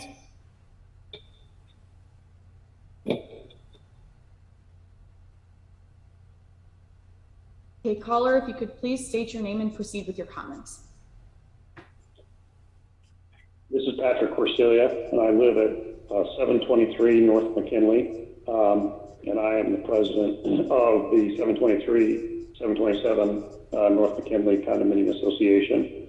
I just want to make a few brief comments. The first is that there's not a lot of us here. There's only 13 couples in the first building and 5 in the second. We're not significant users of traffic or anything else. Most of us have homes outside of Illinois. We're generally people in our 60s, 70s, or 80s who lived in Lake Forest their whole life, raised their children here. We all generally continue to support local not-for-profits, charities, serve on community boards, want to maintain relationships with our families or children that live in the area. We support our local merchants. We walk to Gerhard's, Kittle's, local restaurants. We live here because we want single floor living with parking below. We purchased our units on the basis of a master plan that had significant open space in the southeast corner of the property. And we understood that there would be a significant building to the east of the two buildings. We believe that the city has an interest in providing opportunities for single floor downtown living, which allow for continued presence of seniors who raise their families here. We also think the city has an interest in providing for downtown residential living to support downtown retail, which is challenged at the moment. We also believe that the city should consider the fact that 3 buildings combined are one of the largest single additions to property tax revenue for the city. We believe there's value on finality to this process and living up to commitments made to the developer. That's all I have. Thank you for your comments. We'll have another caller in 1 moment.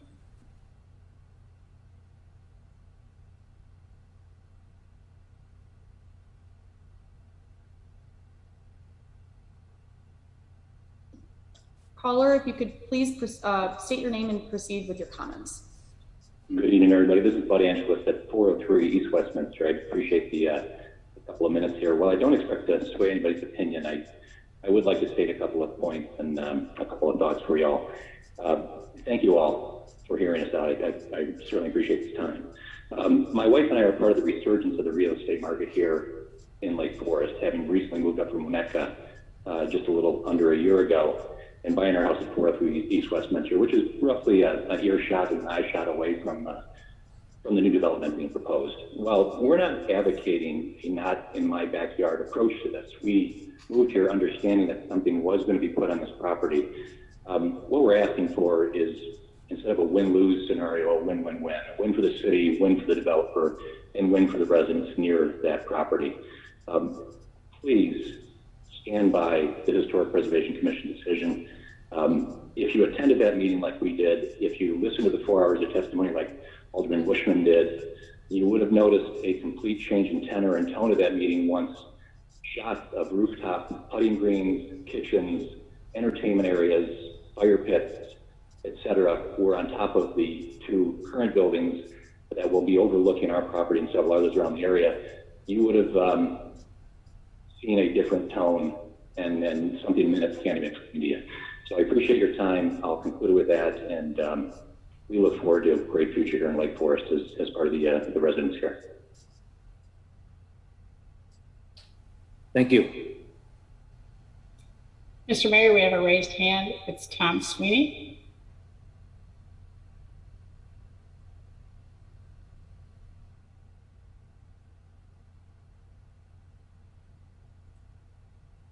Can you hear me? Yes. Yes. Hi, thank you. My name is Tom Sweeney, and this is going to be the most blue-collar response that anybody has ever had. I'm a kid that grew up in Oak Park, lived in Hinsdale, where the zoning laws were like tremendously difficult. I moved to Lake Forest, got remarried. I'm at 410 Walnut Road. We're right next door to the library. And I humbly apologize in advance for what I'm gonna say, but you guys put us through a meat grinder to take a house that was built in 1975 and it was dilapidated and turn it into what is objectively, forget about like what you guys say. It's every single person that walks by our house and walks their dog, goes to Triangle Park. They walk by and say, we watched that construction and it's an unbelievable reformation of a crappy house that was built in 1975. And we worked really hard on it, but you guys put us through the grinder. And by the way, again, I'm going to go down and I'll be illustrious. I'm going to go down in history as saying that when I watch your reactions, the smug look on your face, it's unbelievable. It's unbelievable. So you put us through the meat grinder. You had people show up unannounced, forgive my vitriol, unannounced, and show up and inspect the house that we collectively turned into a beautiful showpiece for the neighborhood, non-historic house. We did that, and you guys put us through the grinder. So the inequity between what you guys allow commercial construction to do versus what we do to preserve the historic district in a non-historic house, it makes me apoplectic. It really does. Thank you for the 1 minute remaining sign. Appreciate it. But what you guys are doing to the residents here versus the commercial developers here is, it is unjust. And you have to realize that. You have to realize that. And this is an undercurrent. It's a groundswell that you guys don't see coming. You don't see coming. I can't chop down a tree in my backyard that is creating water damage in my house because you guys deemed it a heritage tree when I had paid arborists to come out and say, yeah, that's a problem. My insurance company dropped me because the tree is hanging over my house and you guys dropped me. So, hey, Mayor, you can look at me with disdain. You know, I'm staring at everybody on this screen right now, and you can shake your head. You can, you know, take a swig of whatever you're drinking right now, but that is not acceptable. And that's why people don't live here. That's why they don't live here. I sold my company to a private equity firm. One of the firms that want to buy my company said, I'll never, ever live in Lake Forest. He moved his company to Austin because it was too difficult to do anything in this city. So with all Please respect to everybody on the call, your comments. I know you get, I get it, Mayor. I get it. I'll see you in town.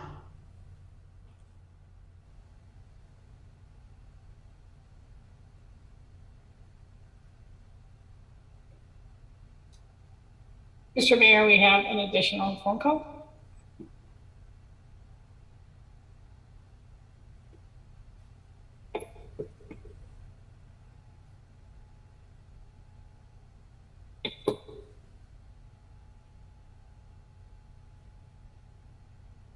Caller, if you could please state your name and begin with your comments. Hello, this is James Sheeran from 66 Adderch Road. I'm calling to concur with Mr. Can you hear me? I'm calling to concur with Mr. Terosian, what he said about we are not Highwood. Todd Curry is right on the mark. But to our own mayor and all the aldermen that were here when they reviewed Kelmscott, when they reviewed various, hello? Yes, you're live. You're on. Oh, am I starting just now? No, you can continue with your comments. Oh, excuse me. So the mayor and all the aldermen that were there when they reviewed previous Kelmscott designs and the one we did, you consciously made an effort to put townhouses as a buffer, respectful of Lake Foresters' private houses, their property values, and their privacy. We did the same thing across the street years ago, maybe before any of you were part of commissions, at the group of 6 townhouses that addressed the Stanley Anderson house on Boulevard. You know how to do this. It's a nationally accepted standard. Even in towns, Jim Preslack, that have no history whatsoever, that are not museum towns, all across America, towns of all sizes, respect the private houses, the single-family homes of hardworking people, to not put giant apartment buildings next to their houses with rooftop decks. It's unconscionable how you're treating the people on Westminster and the citizens of Lake Forest. Thank you. Thank you. Mr. Mayor, we have no more callers and we have no more raised hands at this time. Okay, thanks everybody for respecting, by and large, the time limits, and At this point, I'm going to offer the petitioner 3 minutes to respond to comments or questions raised during the public comment and to make any final comments before I bring this matter back to the council for discussion and hopefully a relatively quick vote.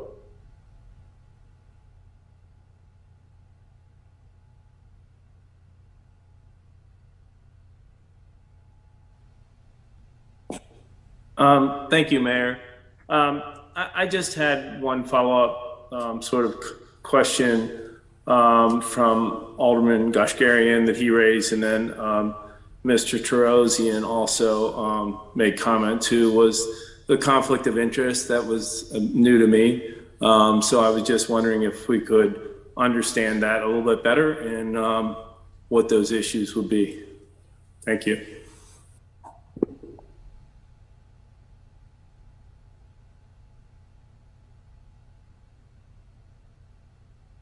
I'm not sure how to respond to that, frankly. I guess what I was just, there's comments being made of, and if the comments were made and then followed up, if there was any more details in who was, what the conflict is and who or what it was said, as Commissioner Morris revealed his conflicts sort of in a similar way that we'd understand what the other conflicts were. Well, I think it's probably appropriate to point out that actually from a legal point of view, Alderman Morris was not required to recuse himself. He's doing this out of an abundance of caution. There's no financial pecuniary interest involved that's direct in any way, and I would suggest that there is nobody else on the council that has anything like that either. So, and that's the standard for a conflict. And Alderman, perhaps our city attorney could speak briefly to that, to just confirm or clarify my comments. Mayor, I'm not aware of any conflicts of interest that would prevent anyone on the council from voting or taking action in this matter. And I know I had consulted with Alderman Morris about this in the past, and he felt more comfortable not participating in this application and the decisions, although he did not have, and I advised him, he did not have the type of financial conflict of interest that would have required him to recuse himself. And I'm aware of no other similar financial conflicts of interest. Thank you. Thank you.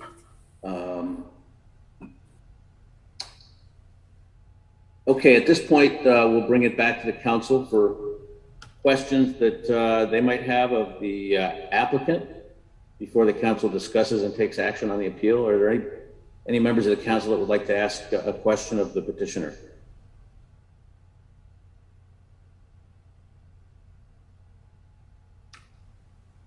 Okay, in that case, I would bring this back to the council for a wrap up here and bringing it hopefully to a prompt vote.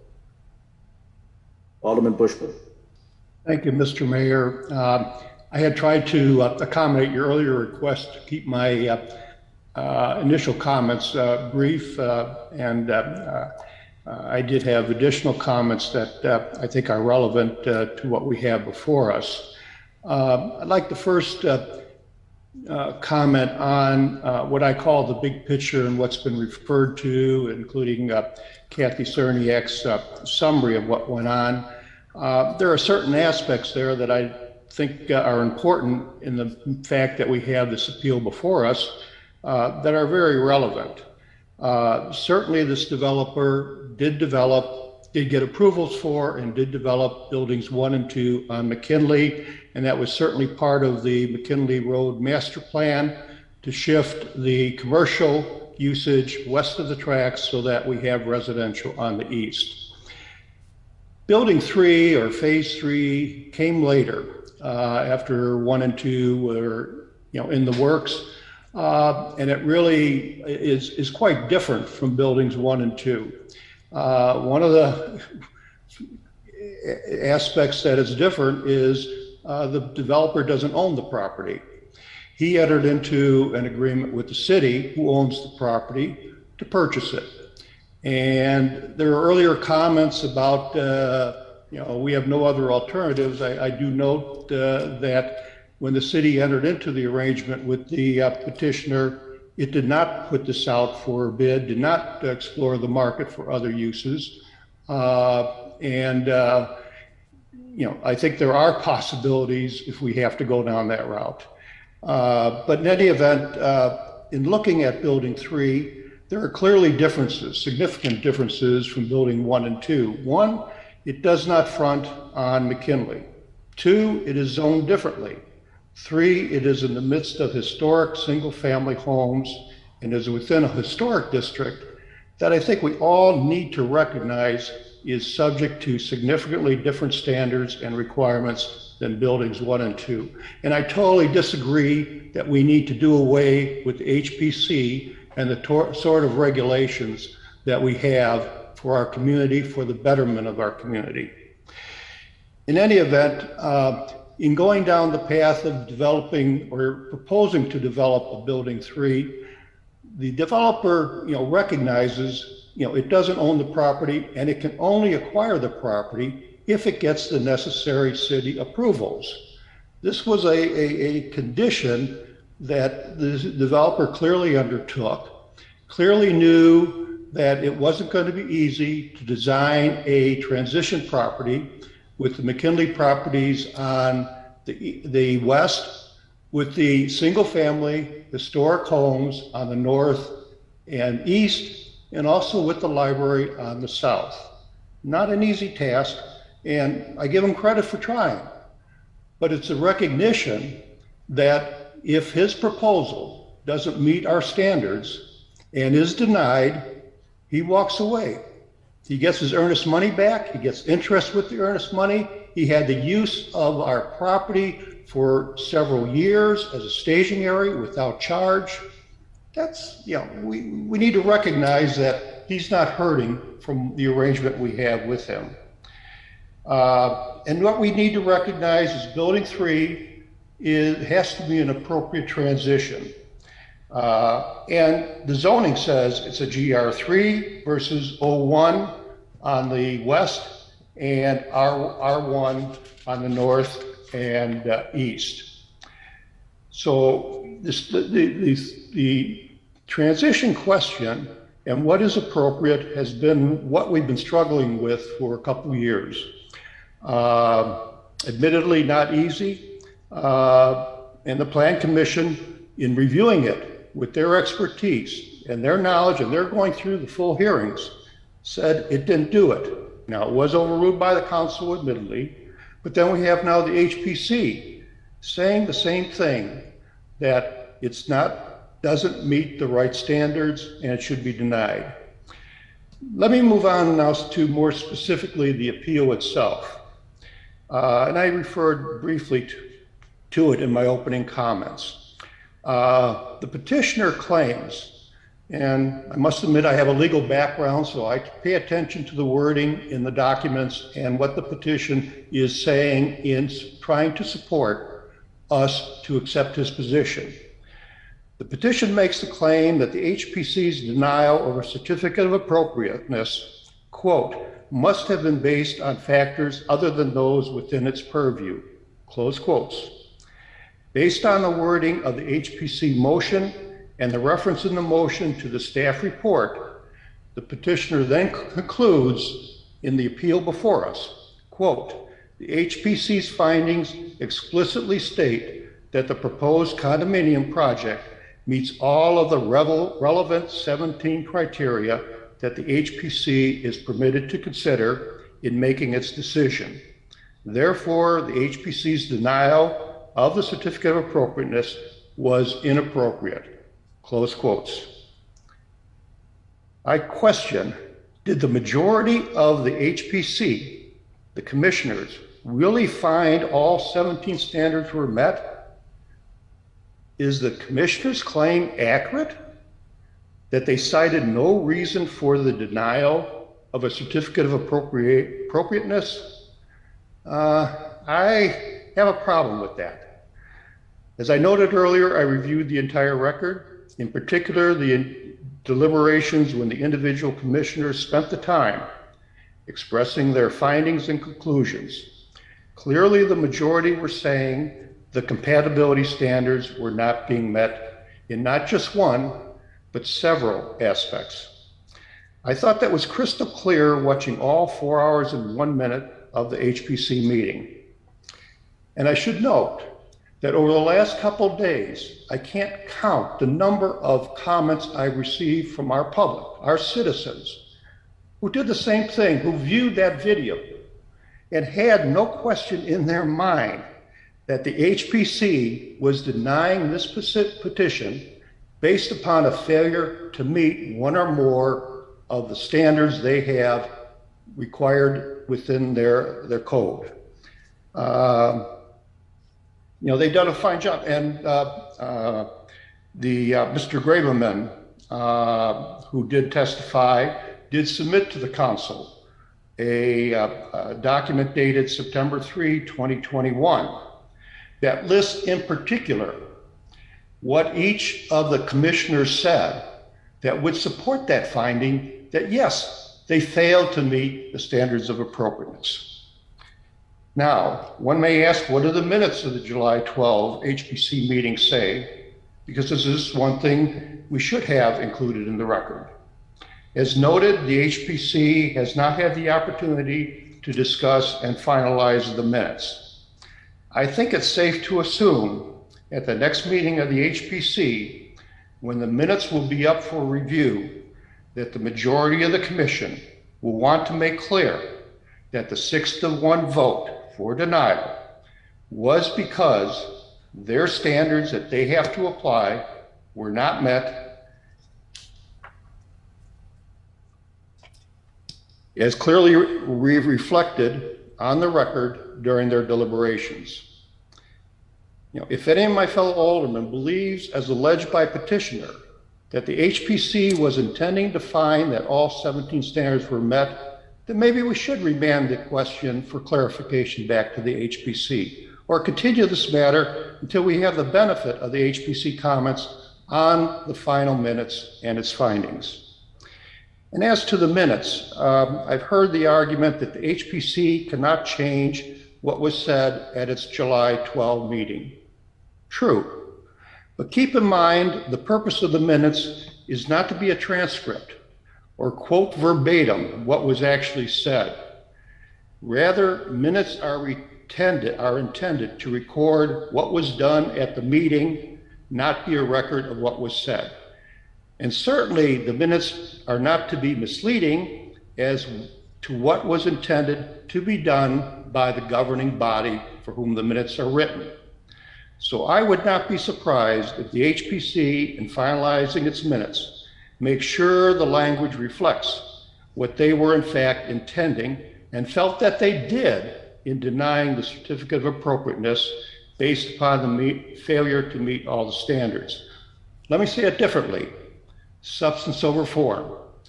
Just as in accounting, they have a principle that if you have a document that is misleading and not expressing true intent, the document needs to be corrected, let the truth prevail. I have other comments and I'm going to skip over them. I'll call them oddities, things that are strange, why the building 3 has an address of McKinley, yet the claim of the petitioner, it's a replacement structure for the home in 373 Westminster. There are other oddities that we've had here, but let me go on to really, where do we go from here? I am heartened by the fact that 3 fellow aldermen feel like me that this action by the HPC should be upheld and the petitioner on appeal should be denied. And in trying to explain why, something I feel important to establish a proper foundation, something important to justify what we're doing to avoid an appeal, to make it clear we're acting within proper legal boundaries so we don't have the problems that some of my fellow aldermen referred to. That's called managing the risk of litigation. I've encouraged that on and again in the council here. But let's look at what the three independent reasons I see that justify our action tonight in denying the appeal. First ground, the petitioner's basis for the appeal is found to be without merit. The council recognizes that the HPC did not intend to find that all the standards were met. Rather, the HPC made clear in their deliberations that the standards were not all met, and that was the basis for their vote to deny 6-1.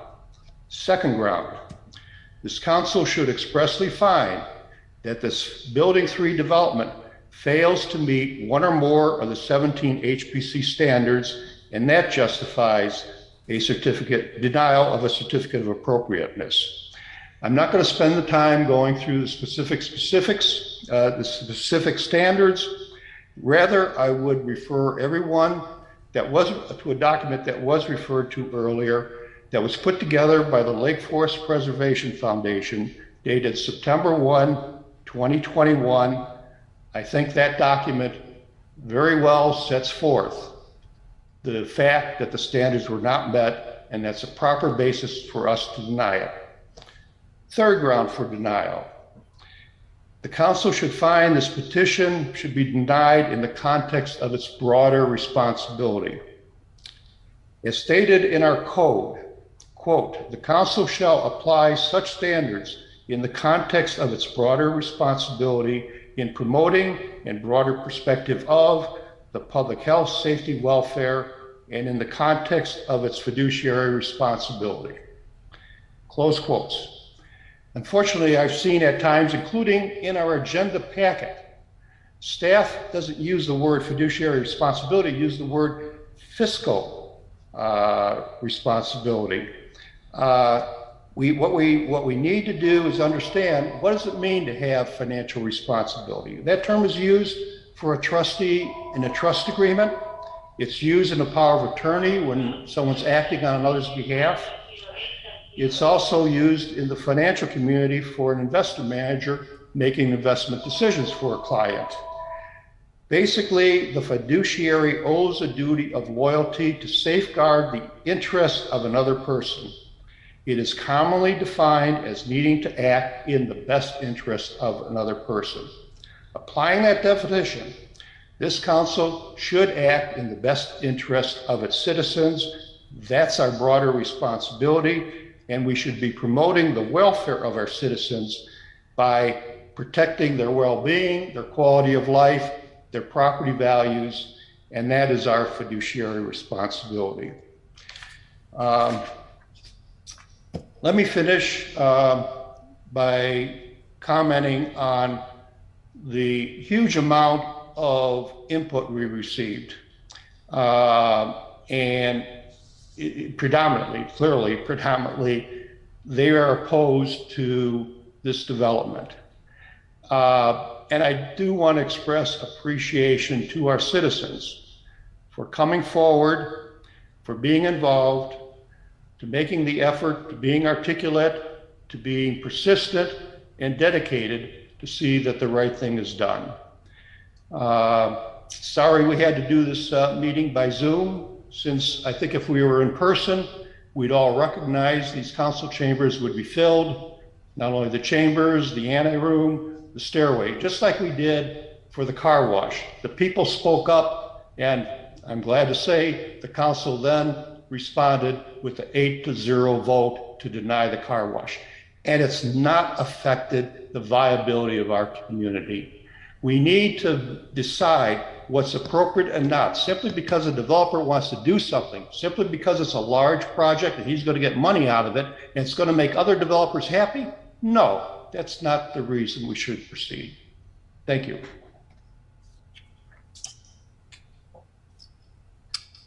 Any other comments? Alderman Goshgarian. Thank you, Mr. Mayor. I do want to assure our viewing audience that I'm drinking water.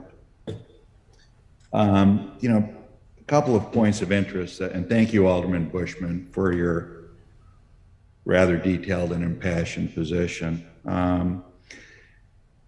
What I think Alderman Bushman and others have failed to recognize, and indeed I do believe they have, is the area in particular this development is zoned O1 and GR3 and are a planned development through an SUP and are to be considered together.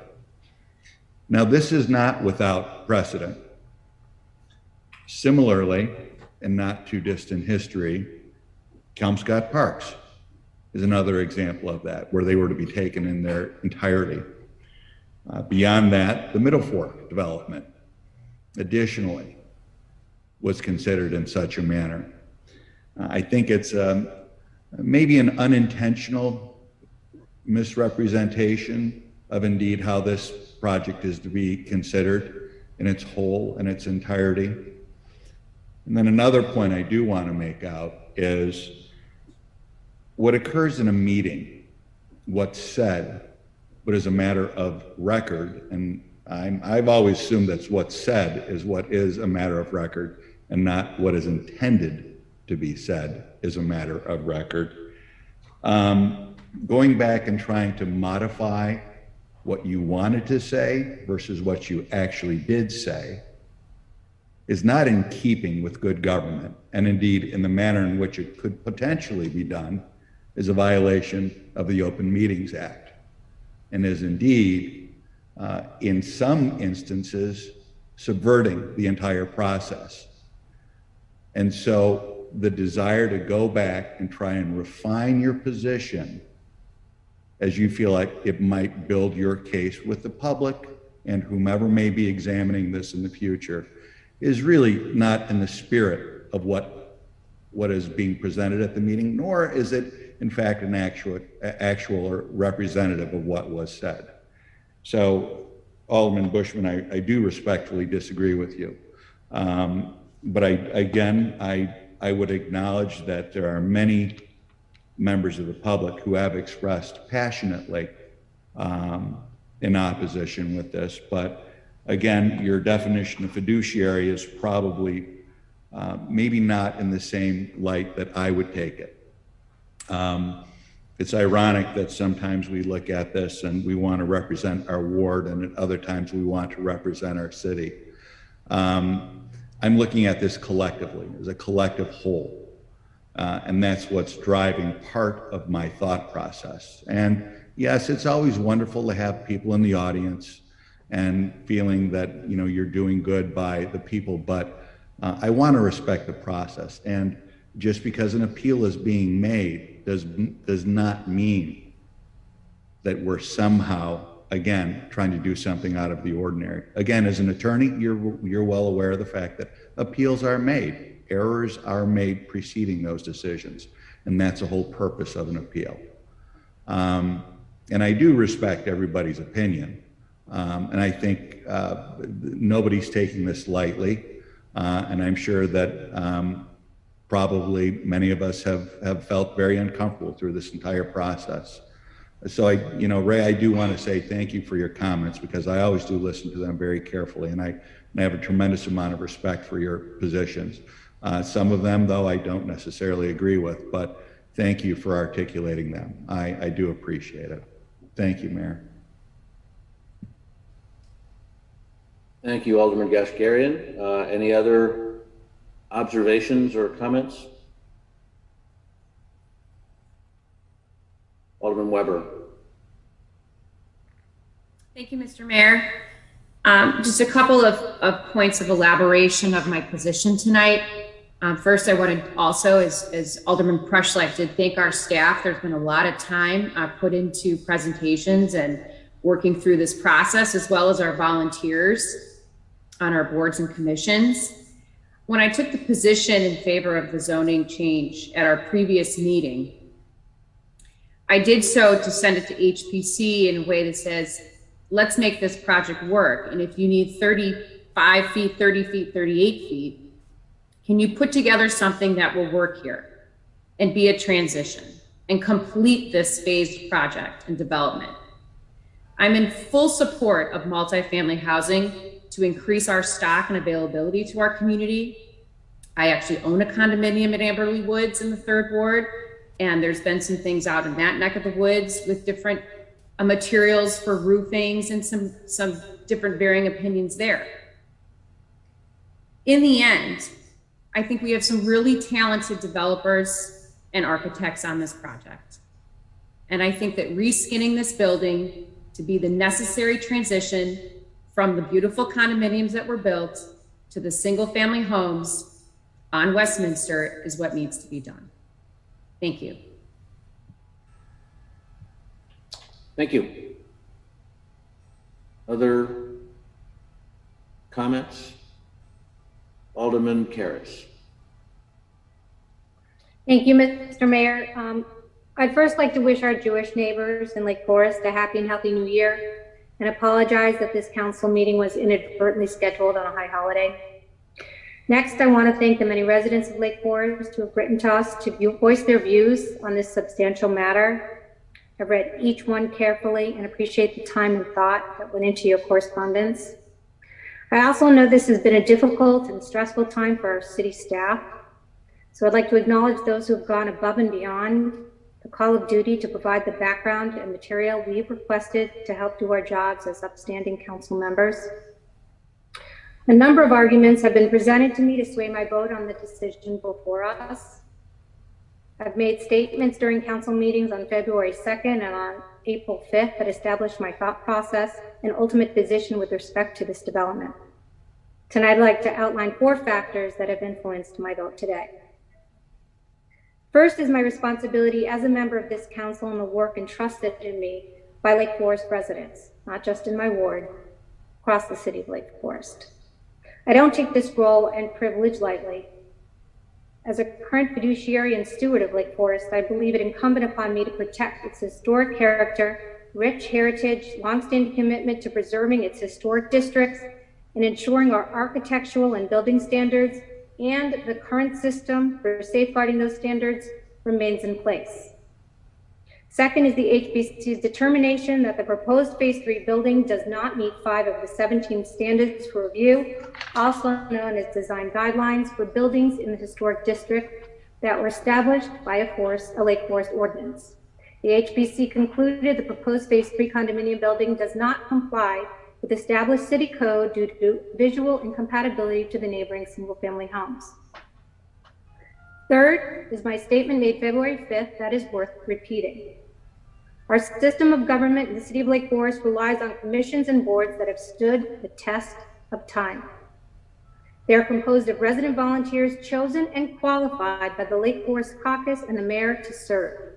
They consider a range of important city matters and make recommendations aligned with the guiding principles and values of Lake Forest.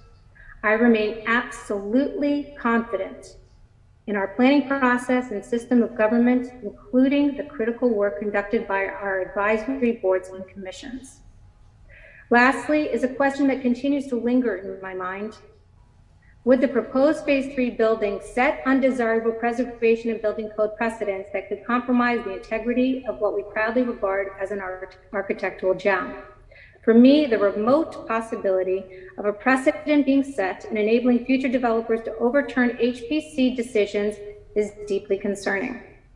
For these reasons, my vote upholds the HPC's decision denying the certificate of appropriateness. Thank you.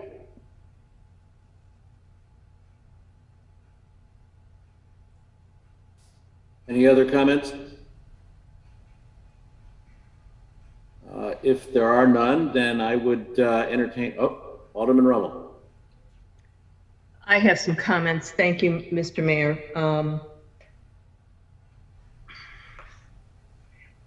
In looking at this appeal, I reflect on a bit of the history of the area along McKinley, because I think it is instructive as to how we wound up here tonight. Like many of you, I remember this area as a mixed use of office buildings, and it housed some professional offices. In fact, I recall my own pediatrician having an office there. Then Howard Adams, I think one of the founders of Lake Forest Bank and Trust, owned a number of the buildings and had hopes of turning the area into another retail office area to complement Market Square. There was even talk about creating a bridge or other connection linking both sides of the railroad tracks, although I think he still wanted it to be primarily office and commercial. When that idea didn't work out, probably because retail sales began to decline, or because overcoming the pedestrian link was a problem, the city formed a committee to determine the best planning for that area. They looked at the area's proximity to the library, Gorton, the church on the corner, and the use of the coach house at that time, which was being used to house the Lake Forest History Center.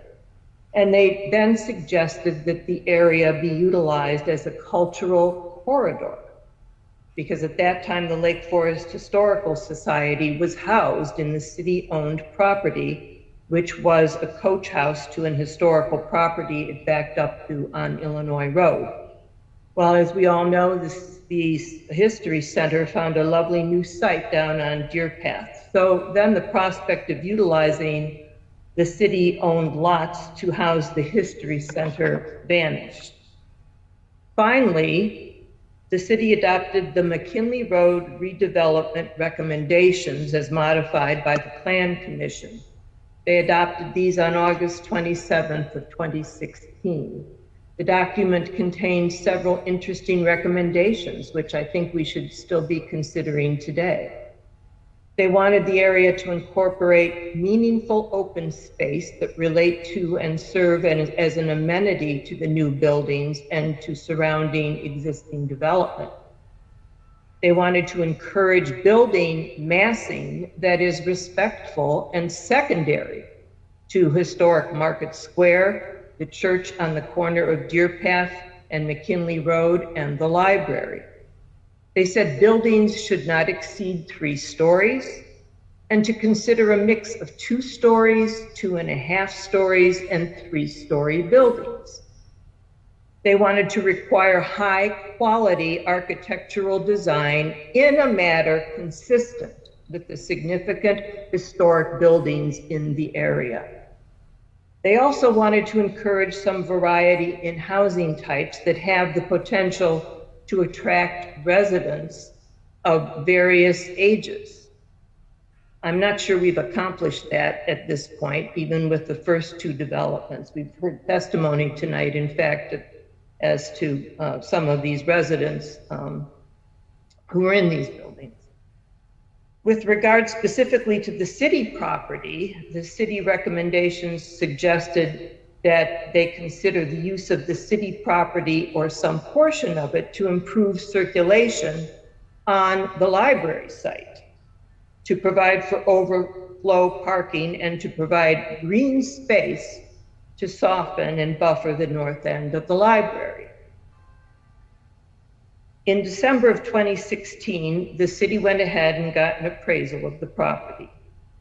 Then the city, utilizing its home rule powers, entered into a private purchase and sale agreement with the petitioner, subject to certain conditions. Obviously, one of those conditions is the petitioner obtain the required approvals. This is what brings us all here tonight. The petitioner has not yet received the required approvals from the city's boards and commissions to build the structure he has proposed on the city's public parcel.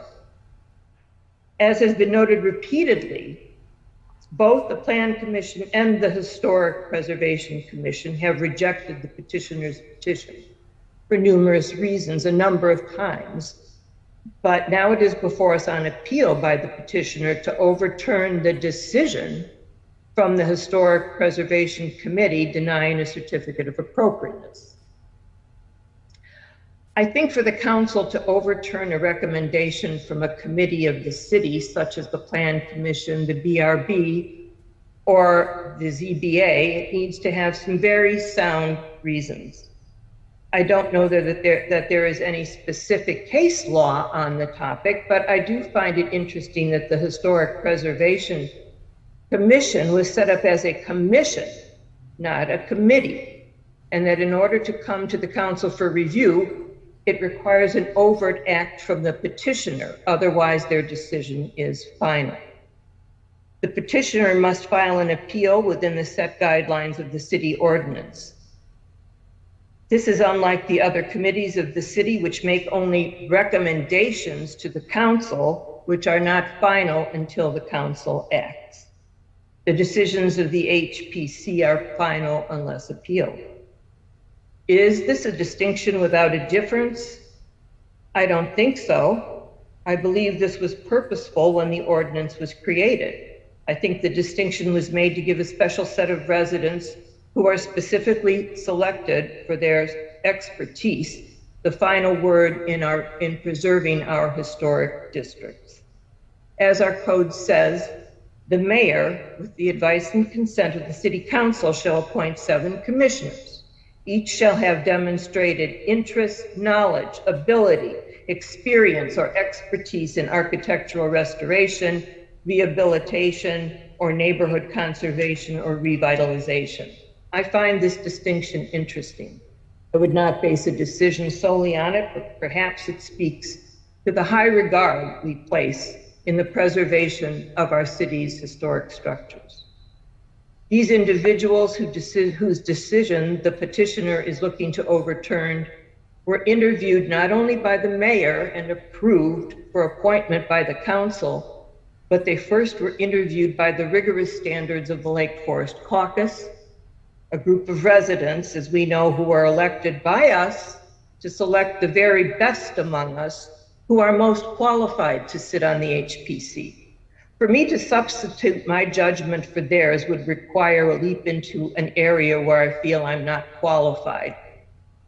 In this case, they held the hearings, they heard the testimony, they are in essence the triers of fact. For me, it would take a great leap to substitute my judgment for theirs. Yet in some sense, that's exactly what I'm being asked to do.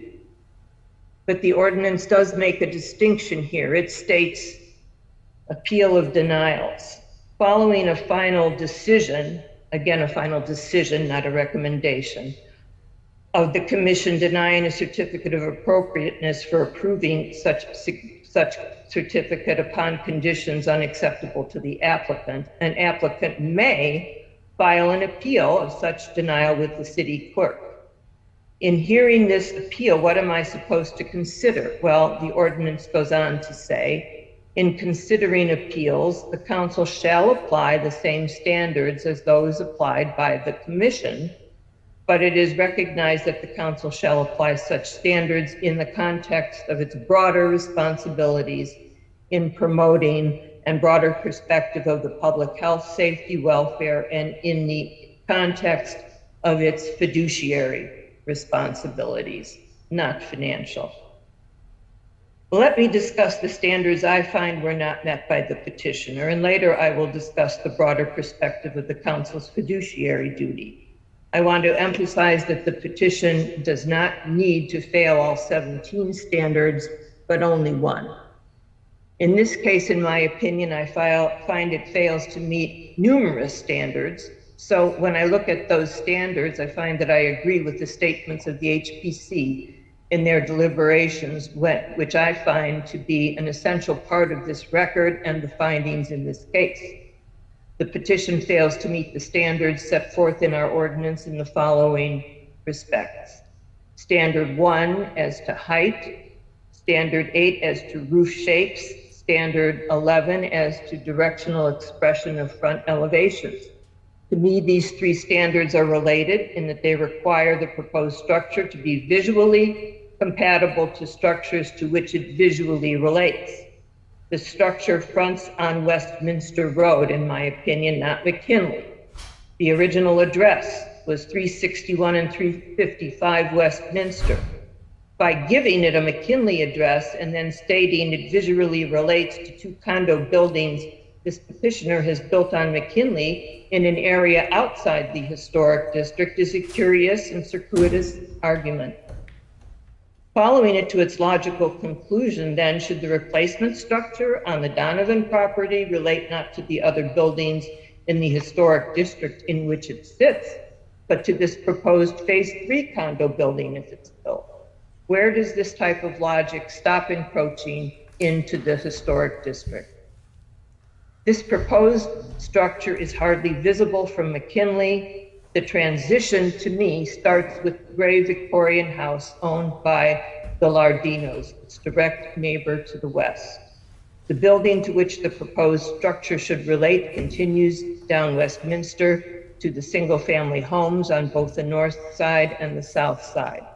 It should relate to the historic Church of the Holy Spirit down Westminster. It should relate to the library building directly to the south. It bears little to no relationship to the phase 1 and 2 condos on McKinley Road. It won't be visible on McKinley. In terms of standard 1 building height, as Commissioner Sperry noted, the height of the building appears to be 33 feet with the penthouse. She goes on to note that the proposed grading will add another 3 feet to the building. Even without considering the grading, this structure will be taller than its immediate neighbor to the west, the gray Lardino house, that appears much smaller at its peak at around 29 feet. That is at the top of the roof. The Lardino home gets to that height gradually. It is not a single massive roof spanning the entire width of the building. It has a more delicate, sloped, gabled roof, and it gives it a less massive appearance. For these reasons, I find the petitioner fails to meet standard 1. It was noted by both Commissioners Levitsky, Grinnell, and Sperry.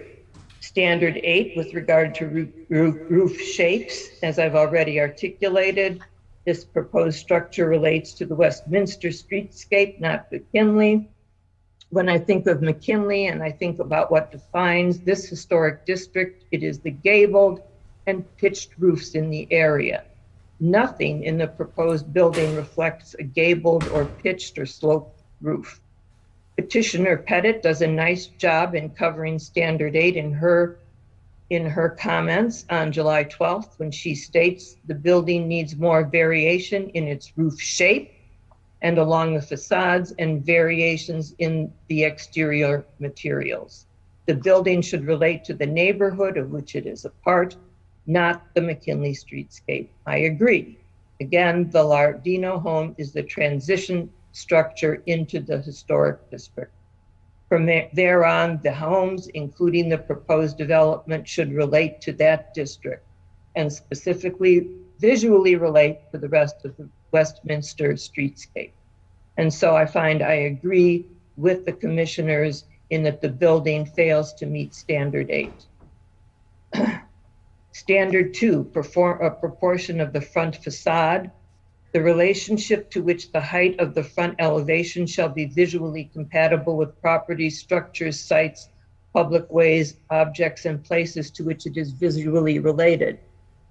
Because this is a flat roof building rather than a gabled, pitched, or sloped roof, as I stated before, I find this front facade has a more massive feeling and is not in keeping with structures on Westminster to which it visually relates. The proposal fails to meet this standard. It fails to meet standard 6, the rhythm of entrance porches.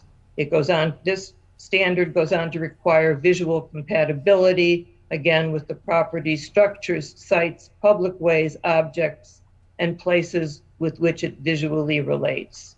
There are no other buildings on Westminster in the immediate vicinity that have flat roofs doubling as porches or balconies. So I find the petitioner failed to meet this standard 6.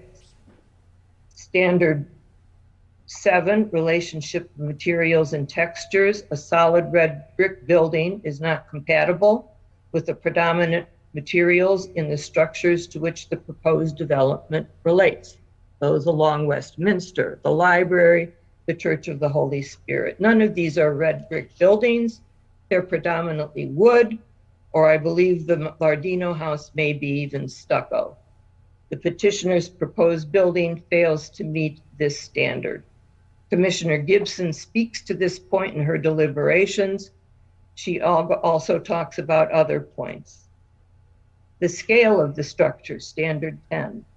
The size and mass of structures in relation to open spaces, windows, doors, openings, porches, shall be visually compatible with the properties, structures, sites, public ways, objects, and places to which they are visually related. While Commissioners Levitsky, Gibson, Grinnell, and Sperry all noted the proposed building's failure to meet this standard. I agree with them. Commissioner Sperry states standard 10, the scale and massing is wildly disproportionate to the single-family homes on either side. The building is also not in any way, shape, or form residential in scale. I agree. The buildings along Westminster are much smaller in scale. This building is 24,000 square feet. The other buildings on Westminster are from about 1,700 to 3,000 square feet. Architects can work with large buildings to make them appear less massive. I hope that the architects will be more creative here and either cut down on the size or be more creative in design to make the building more compatible with its surroundings. Standard 4, while the which is new construction, it is consistent internally with its own modern, unspecified or readily identifiable style, but again, it is not consistent with the architectural styles in the surrounding area. So I find that this building fails to meet the same standards as those applied by the commission, and I would deny this appeal. And then the ordinance goes on and tells the council that our considerations should not stop here. It's stated it is recognized that the council shall apply such standards in the context of its broader responsibility in promoting the broader perspective of the public health, safety, welfare in the context of its fiduciary responsibility. We are not talking here about the sale of a private parcel. This parcel is not owned by the petitioner. He merely has an agreement to purchase it if he can meet certain conditions. Right now, it's owned by the city of Lake Forest as the governing body of the residents of Lake Forest. It's actually owned by all of us, you and me. The city owns it in trust for us, the residents of Lake Forest. It's a fiduciary relationship, if you will. According to Merriam-Webster, a fiduciary relationship often concerns money, but the word fiduciary does not in and of itself suggest financial matters. Rather, fiduciary applies to any situation in which one person justifiably places confidence and trust in someone else and seeks that person's help or advice in some matters. We are elected to represent our residents who have placed their trust in us to act in their best overall interests. Ignoring the recommendations of our commissions and the HPC and allowing a building that they have told us fails to meet the standards for the building in an historic district undermines not only our basic system of government, but also serves to undermine the integrity of our historic ordinance. It sets a very dangerous precedent. These individuals on the HPC were specifically selected because of their expertise in this area. Why would I substitute my judgment for theirs? For all these reasons, and for failing to meet numerous standards set forth in the Historic Preservation Ordinance, specifically the standards 1, 2, 6, 7, 8, 10, 11, and 14, I would reject this petition and the appeal and all of the staff findings to the contrary. Further, I find I have a fiduciary responsibility to protect the historic heritage of this community. I give great consideration to the statement of our historic preservation foundations when they tell me this development fails to meet the appropriate standards.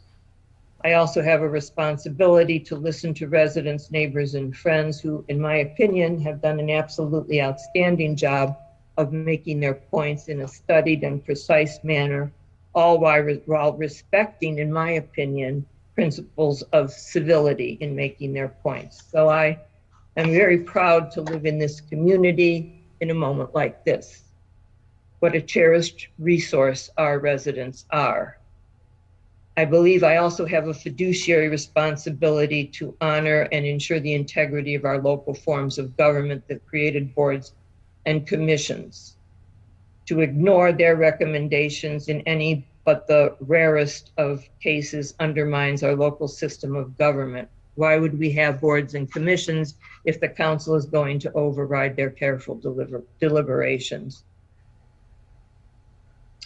Finally, in the midst of all the comments coming to us in the course of this appeal, there was a statement in an email from Chelsea Hayes that particularly struck me.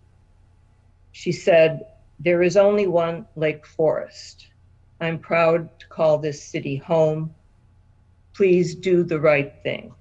In my opinion, for all the reasons I've expressed, rejecting this appeal and protecting the historical integrity of our community and the integrity of our system of government is the right thing. And that's why I would vote to deny this appeal to overturn the HPC's denial of a certificate of appropriateness for this particular proposed development. Thank you.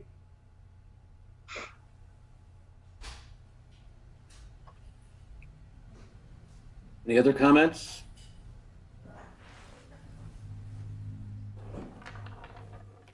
Okay, hearing none, I would entertain a motion. Alderman Bushman. Thank you, Mr. Mayor. In terms of the options that were provided to council, we say 1, deny the appeal and uphold the Historic Preservation Commission's decision, or grant the appeal and overturn the HPC's decision, or 3, remand. I think we've heard from the council that we have a majority of the voting members of the council that wish to proceed with the first option that's given to us, namely deny the appeal and uphold the HPC's decision. Now, Ray, are you going to make a motion? Pardon me? Are you going to make a motion? Being an attorney, I'm a little gun shy as to the actual wording that's best, recognizing that there's been talk of this proceeding into litigation, the concern that the city will have to defend that litigation.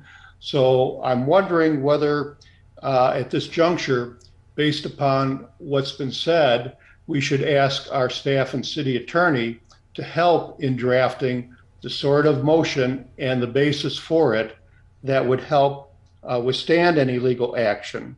And so I know we've done that in the past where we've acted on something and we've deferred to the next meeting the actual vote on the matter. And I'm wondering whether that would be appropriate. I think we should vote tonight. I think we can sort this out while we're right here, right now. Okay. Could I ask if the city attorney had any thoughts on actions we can do to withstand any legal challenge in moving forward on this matter as we've discussed? I could not craft a motion that would stop somebody from suing the city. I'm sure everybody understands that. So there are 3 options. We put those in the staff report. It sounds like you want to proceed with option. Somebody needs to make a motion. So to make a motion under option number 1, and I think it's worded pretty well here already. Staff provided the wording to do that. To the extent that you wanted to support the action or support the motion, you could support it with the statements and the findings that certain city council members have stated into the record. You don't need to restate those, but because there is this new record. But to the extent somebody wanted to make a motion under option 1 and support it with specific findings stated, that would be appropriate. Very good. And what, Julie, what form would that last comment take?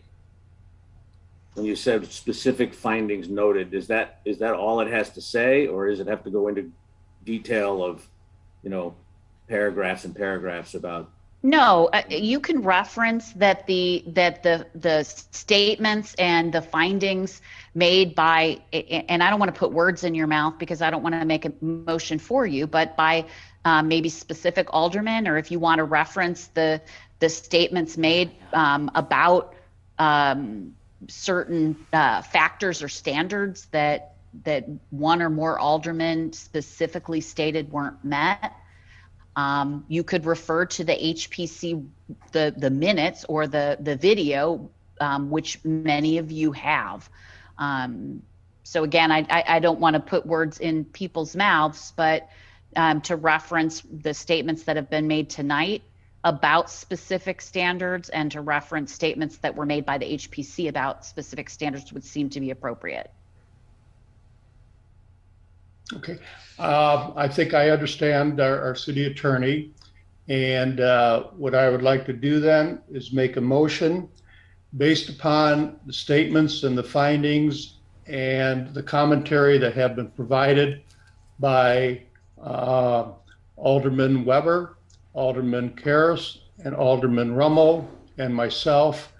I request a motion to deny the appeal and uphold the HPC's decision to deny a certificate of appropriateness for the third condominium in the McKinley Road multifamily plan development. Do we have any need to cite to specific, to be more specific than that, to cite to specific standards? Well, I just asked that question and was told no.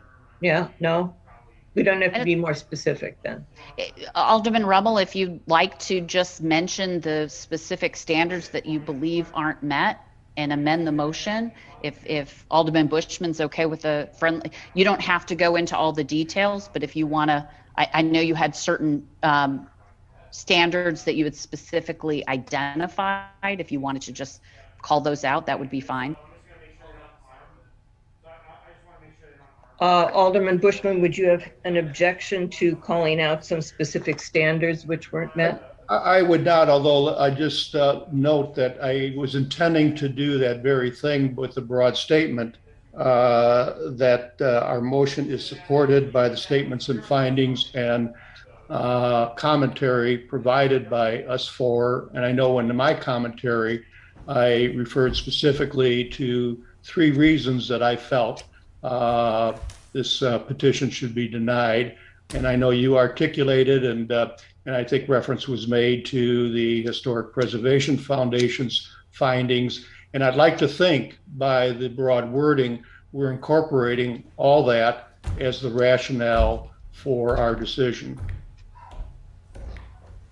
And I think assuming that everybody feels comfortable with understanding what that motion entails, I think that should be sufficient. Yeah. That's fine. That's fine with me. And now we've made a record, an additional record right here in the process of our discussing this. So I think we're okay.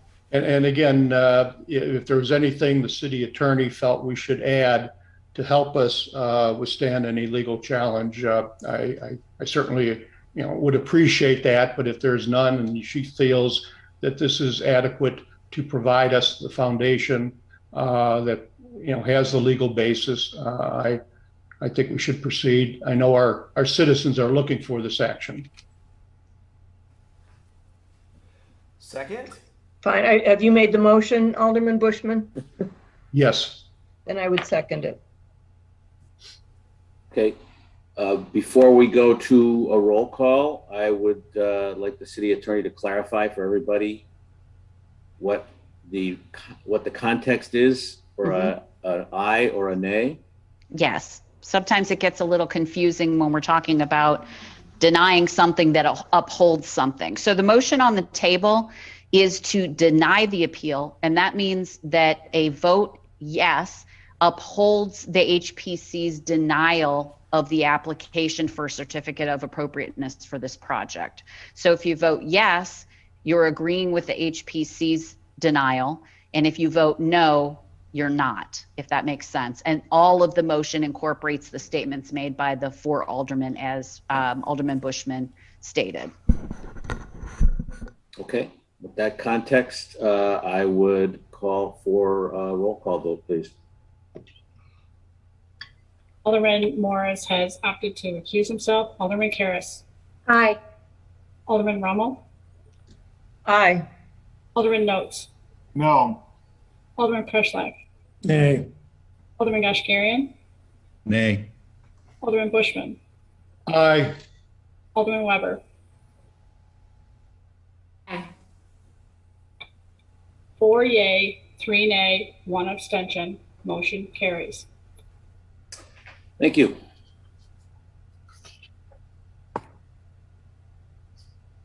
The only thing left on the agenda is additional items for discussion, comments by council members. Are there any comments any council member would like to make about something else?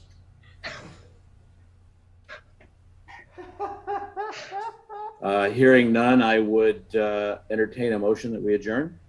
So moved. Second. All in favor? Aye. Aye. Do we need a roll? We don't need a roll call vote to adjourn, right? Not to adjourn. Okay. Okay. Thanks, everyone.